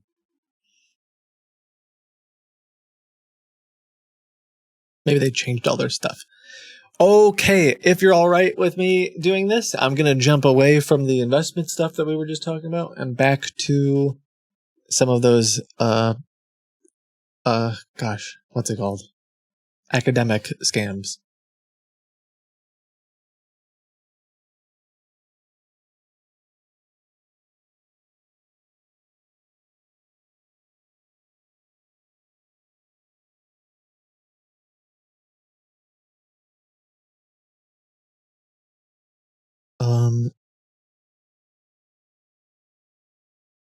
I'm just going to go through the list and call a bunch that you sent. I'm not okay with it. Okay. Sorry. I once had someone hack my Subway account and they ordered $50 in Vegas. I called the restaurant and they didn't care. So I had to do a chargeback on my credit card. I have so many questions. First of all, what do you mean your Subway account? What is that? And second, why wouldn't they order it? Never mind. I hope you got your money back. Kit, AI researcher here. You'd be surprised how advanced visual models have gotten. I'm currently working on I'm currently working on ChatGPTs, and it's very good. Wow. What an honor to meet one of the creators of ChatGPTs. Thank you for letting me know. You almost got me. Okay, so this one was another request for me to be a speaker, to have one of my papers published. I'm gonna call them up, and I'm gonna ask about if they would publish my paper. So one thing that I try to do when I investigate new scams is I try to understand, is there something that I could say that would be completely obvious? So for example, I said to that last guy, all right, would you let me be the keynote speaker of the preventative medicine conference in which I tell everybody about how if you drink my urine, you will not succumb to any diseases. And also I could do a live demonstration. And he was like, sure, that sounds great. And to me, I guess you could say, well, if it was a peer review, I don't know. So I'm just trying to think, like, if I tell them, yeah, I would like you to publish my paper, and just like an absurd paper.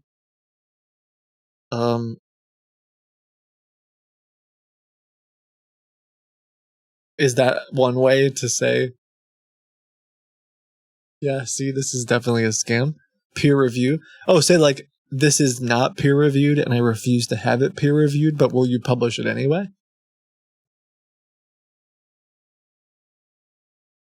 It's Pierre approved. My friend named Pierre approved it, and so I would prefer I would prefer if you write Pierre approved, not peer approved. Is that okay?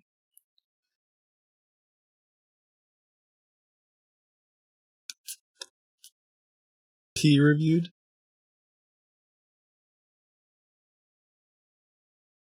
Can you be the peer? The number you have dialed is currently not in service. Oh, that's great. The number on your website.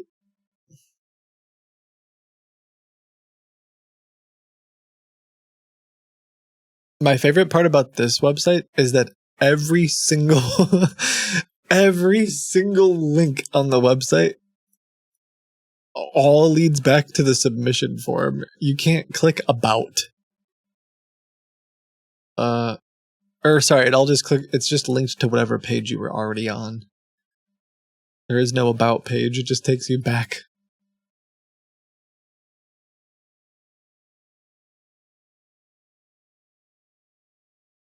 Okay, let's try a different one.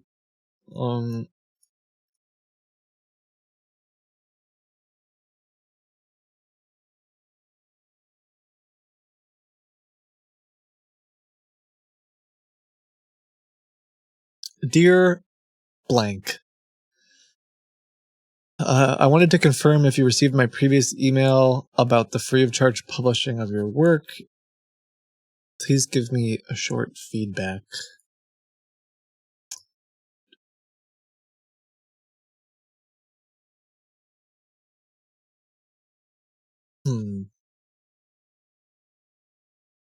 Publish your research as a book. It's easy and free. This one seems a little bit different. Like it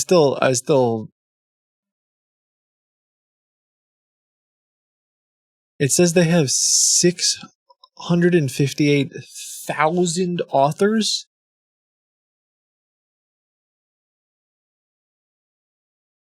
I don't know if I believe that.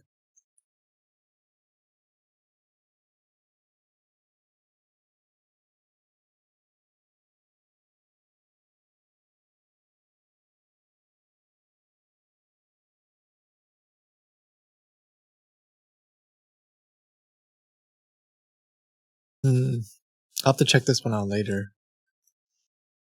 That one looks more like a book publishing scam.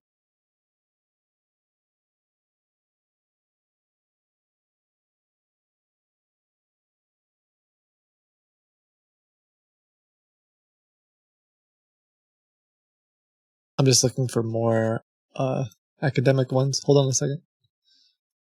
If you don't mind.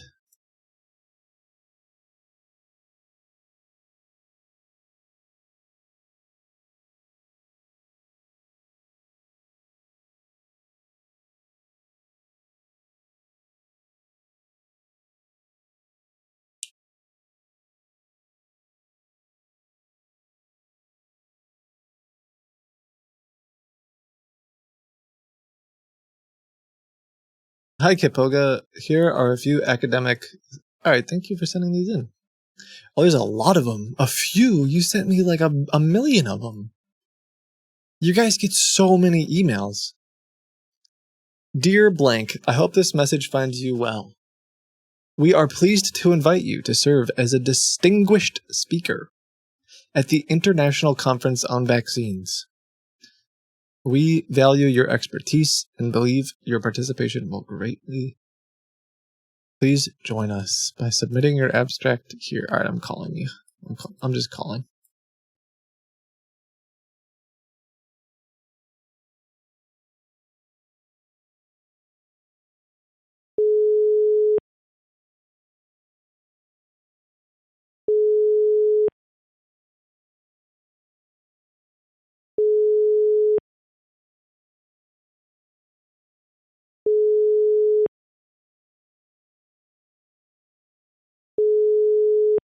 I feel like a lot of times these things... Oh, like people know they're kind of iffy, but they want to get it on their CV if it works out. Like, so they're willing to take the risk. Maybe. The person you are trying to reach is not available. Please. The part that I don't like about it is, like, what you're saying, if you flip it around, like if we're not blaming, if you're just getting into this, you're doing scientific research. My understanding is getting published in like a legitimate journal is a really, like, getting work published and peer reviewed is a big deal. And it certainly helps your career. And then speaking at a distinguished conference is a pretty big deal. So if you get an email like that that's like, hey, we want to publish your work, or we want you to speak at a conference, and it's in your field, that could be huge for you. So it definitely tugs at your, I don't want to say tugs at your heartstrings, but like it definitely would be exciting, or not just exciting, that's the wrong word.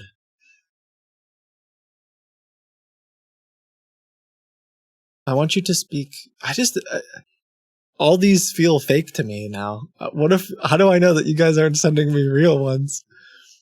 Do we just assume they're all? What if one of you get like an actual legit? I'm kidding, but would you go straight vertical if you got published? Yeah.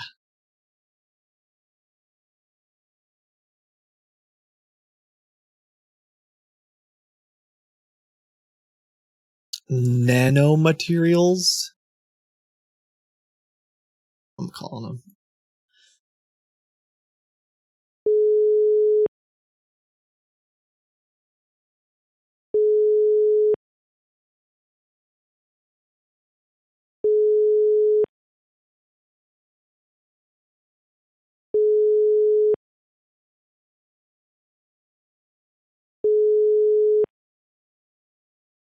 Kind of looks bad that none of them are answering either, right? Maybe they're just hoping people won't call and they'll just email back. The person you are trying to reach is not available. Please leave a message.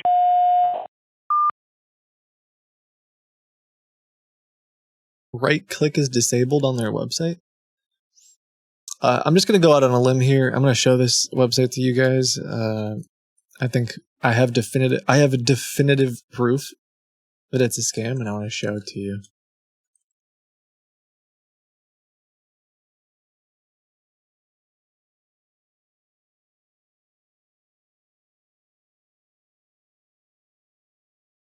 Look at this.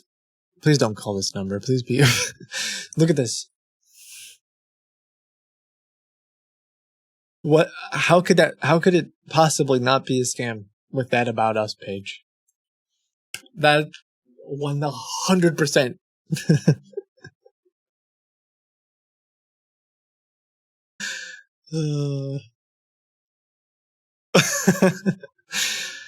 Yeah, they didn't even answer this number, but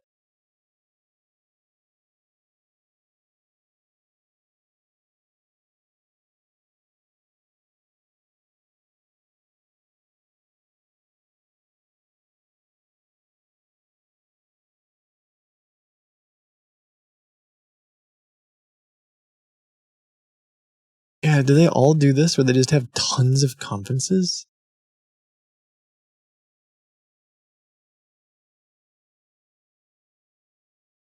If you guys hold that many conferences, you could do a much better job with your website. Holy smokes.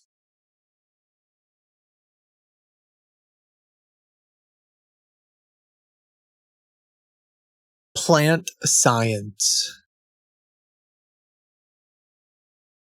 I'm going to submit it back. I'm going to submit my abstract.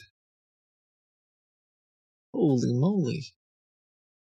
I'm not filling this out. I probably should. I probably should fill this out, right? Just to see what happens. Just for them to be like, we've accepted your paper. Wait, why did the number change? This isn't the number, right? Oh, that's their WhatsApp. Correct? I don't have WhatsApp working.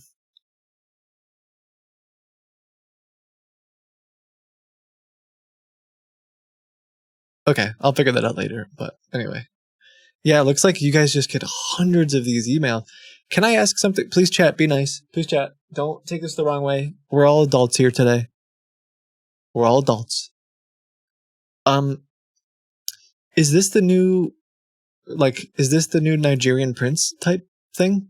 Where it's like I'm just gonna spam everybody in a particular field and hope that a few people bite and they're like, and instead of $1 million that the Nigerian prince is gonna give you, it's I'm gonna give you a speaking opportunity or a I'm gonna give you a because I don't know, there's so many, like, you guys have sent me 100 of these and they all feel very similar, like, oh hey person, we would love to have you be our speaker. Wait, the Nigerian prince thing is a scam?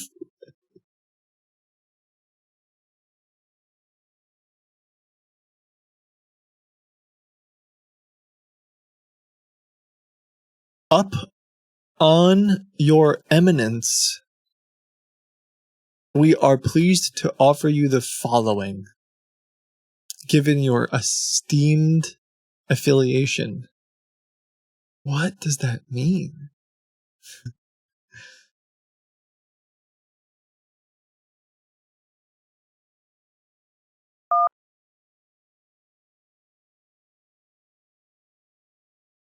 That's $1 million word. Yeah.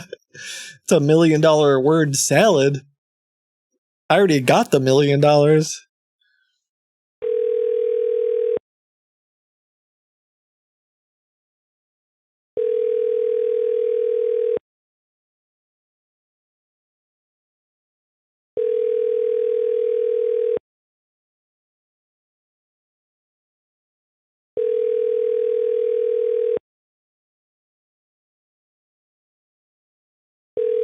I worked with a woman once who bragged about dating a prince who was Nigerian and would say, I don't even need his money. The person you are trying to reach is not... All my checks go to him. I knew it was fishy, but I wish I knew then what I knew now. Oh my gosh, yeah, that's like... Wow. Whoa. Yeah, it's too bad you can't, like, reach back out. That is sad. I'm just going to try a few more of these. I'm going to just blindly call... You know what? I think I'm going to have to get WhatsApp set up again. because my hunch is, in my experience, scammers are more likely to put like WhatsApp on their phone or something, and then their other phone number is something that they're not going to answer as regularly. But yeah, you guys have sent me like 100 of these, and they all have phone numbers, but they probably want to start by texting you.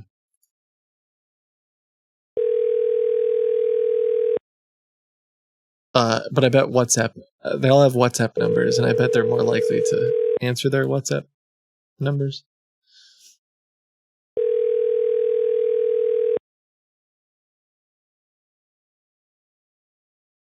At the tone, please leave a message for 1.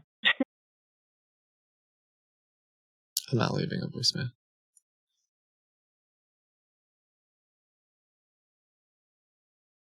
Academics don't talk on the phone. I mean, maybe.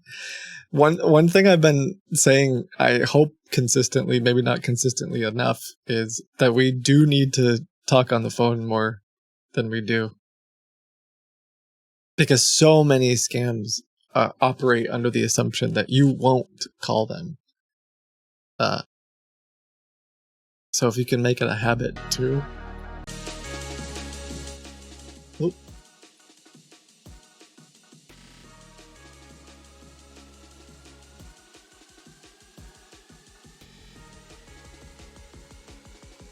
I'll try 1 or 2 more, otherwise we can just try something else.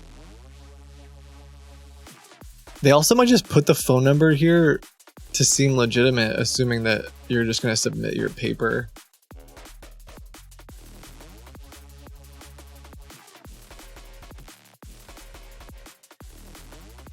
If they actually hold the conferences, even if they're scummy, could you call it a scam? I don't know. I don't know what the definition is.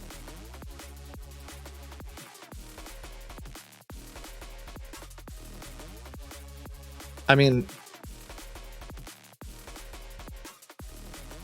the few that we've looked at don't even tell you the venue. It's just like, it's in Paris.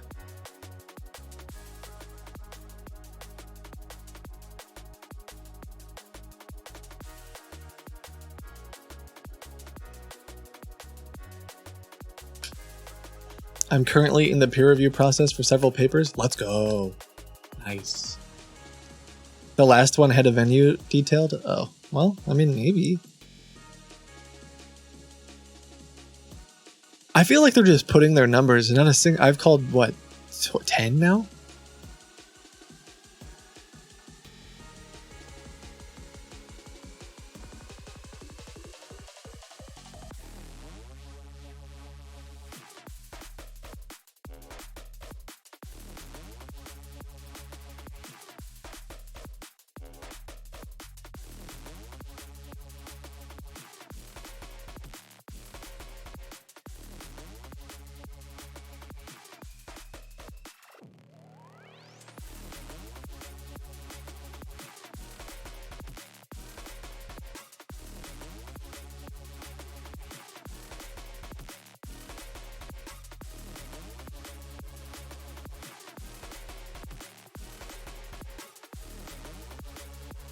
Yeah, apparently that synopsis one.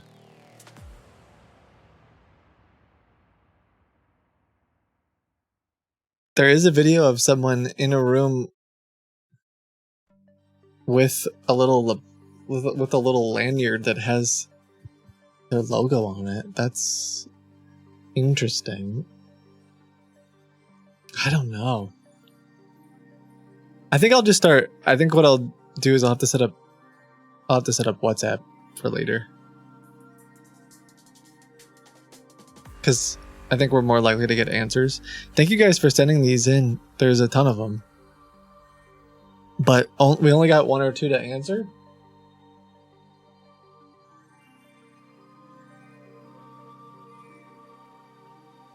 But I think if we use WhatsApp, then we'll get more responses.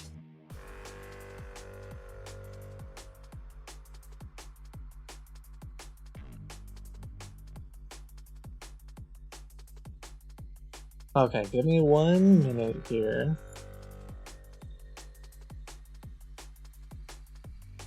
Gotta check a few things. That was my list. That was my list for the day, but I might have a couple other things we could follow up on. I assumed I was gonna get some of those. I assumed a few of these numbers would answer, but I could probably try a few more.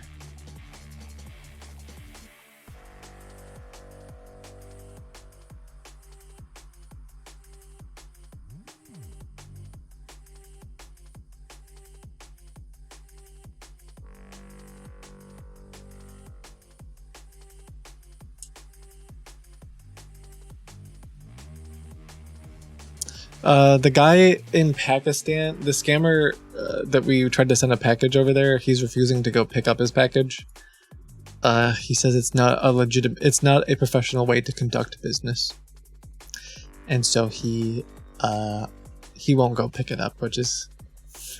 We tried. We did get his GPS location a little bit, and like he moved around a couple buildings, but he won't go pick up his package. To be fair, yeah, someone said to be fair, it isn't.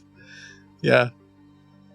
There's another scammer that I've been trying to contact, but he...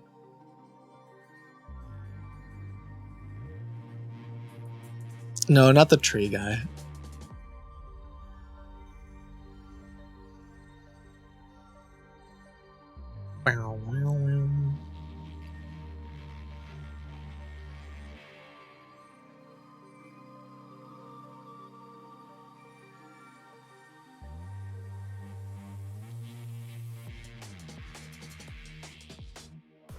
Okay, cool. So I'll sign up for that one scam, and I'm gonna try to get him in the gauntlet. We'll do that offline though, because there's really nothing for you to like see. And then I'm gonna check. Maybe I'll check if any of those Schwab pop-ups are active. Can you call that guy who you pretended to cut the cards with? No. I mean, he like, didn't he turn off his number? I guess, I don't know if I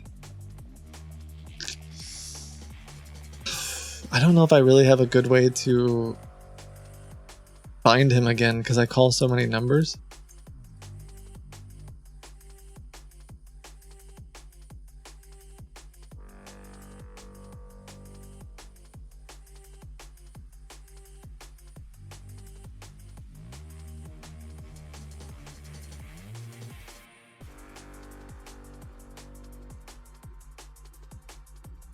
Yeah, it was funny. That was a fun call.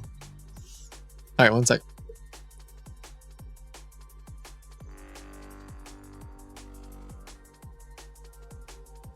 No baking pan updates. A website called Bellist contains a list of predatory journals. Ooh. Interesting.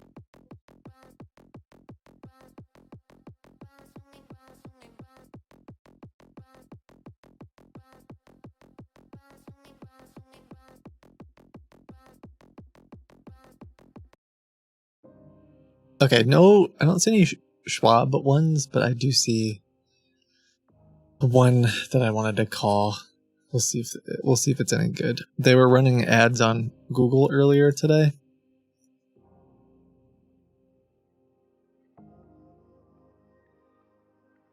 When will I do the microwave voice again? I don't know. I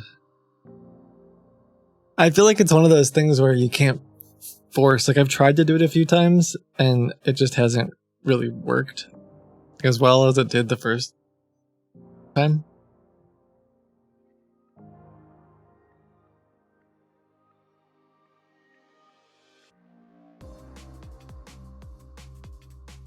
Scammers also just don't seem to be as, I don't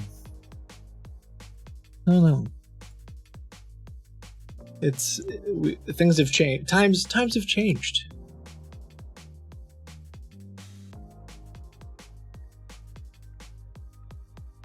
I'm convinced that even though that guy, I don't think I gave him a gift card or anything, I'm convinced that gift cards actually were part of why scammers would put up with some of the crazy things we did, because they like actually thought that they were about to get money, if that makes sense.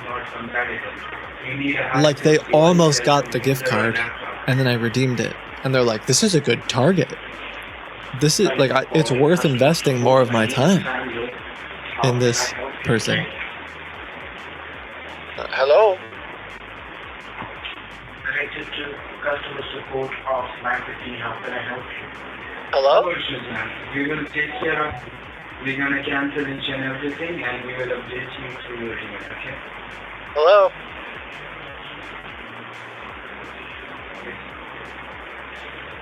My name is Eagle. A-V-E-L. Do we just listen? What if he says someone's phone number?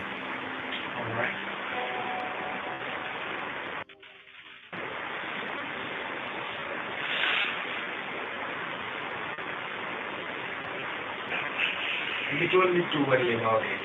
Once we will cancel each and everything, we will update you each and every information.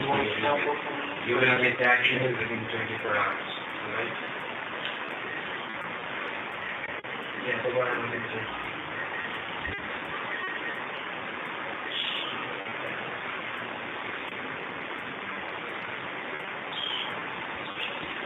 Yes, I'm ready. Yeah, play the answer.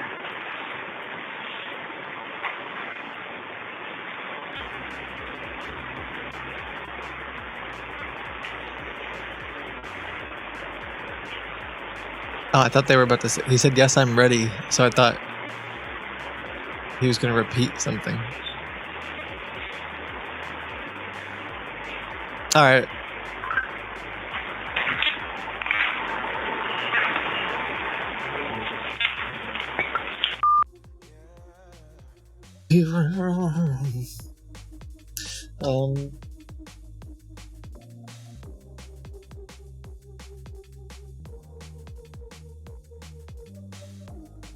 Next.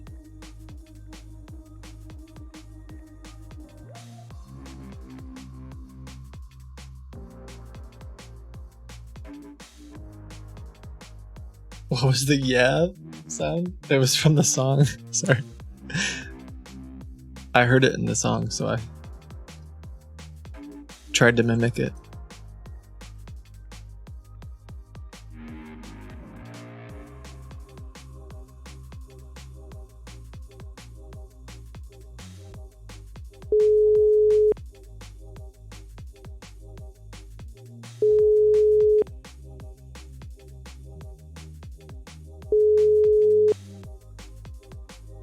You have dialed is not in service. Please check the number and try again. All right.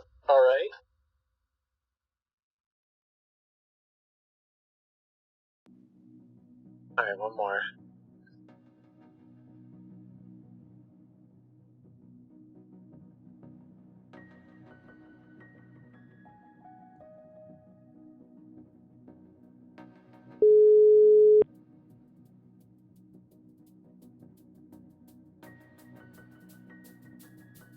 Okay, I guess they're not answering right now. It's fine. It's good for the world. It's a net positive.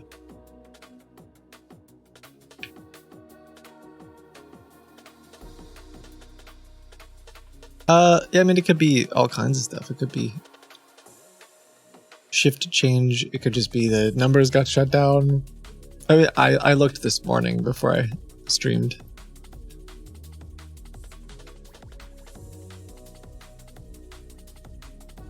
Oh, hi Kit, submitting my academic one.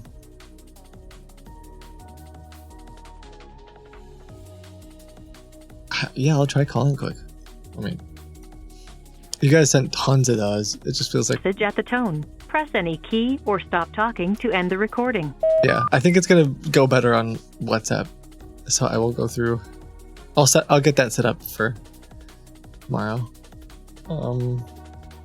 Yeah, I think I'll probably call it here. I know it's a little bit earlier than usual, but it's kind of what I had planned for today. I don't want to jump into some of the stuff we have planned for next stream, but I will get WhatsApp set up so we can do academic, so we can try that again, because my guess is that I may have to submit some fake papers, and I really want to see where it goes from there. I'll fill out the paper for the urine could be called Urine, the Magical Mystery Cure. Oh, like we write the paper? Yeah. Maybe we'll have ChatGPT write a paper and see if they notice. Yeah, I hope you guys had some fun today. I just tried to explore some different things. I was expecting a few more calls, but you never know. I will fill out my paperwork, if you will, for the that investment scam I told you about. Perhaps we can have another call with them. If not, once we get things going with that, I'll definitely show you the website because it's really good. But yeah, I'm gonna hop off. We're working on a big video for you guys for YouTube too. So thank you for hanging out. I appreciate you. Take care of yourselves. I'll see you soon. And the Wise with the Bob Ross, happy painting, God bless. As Miss Frizzle says, don't be afraid to take chances, make mistakes, and get messy. Thank you for watching episode 1300 and a million. What is? I already forgot what it is. I appreciate you guys.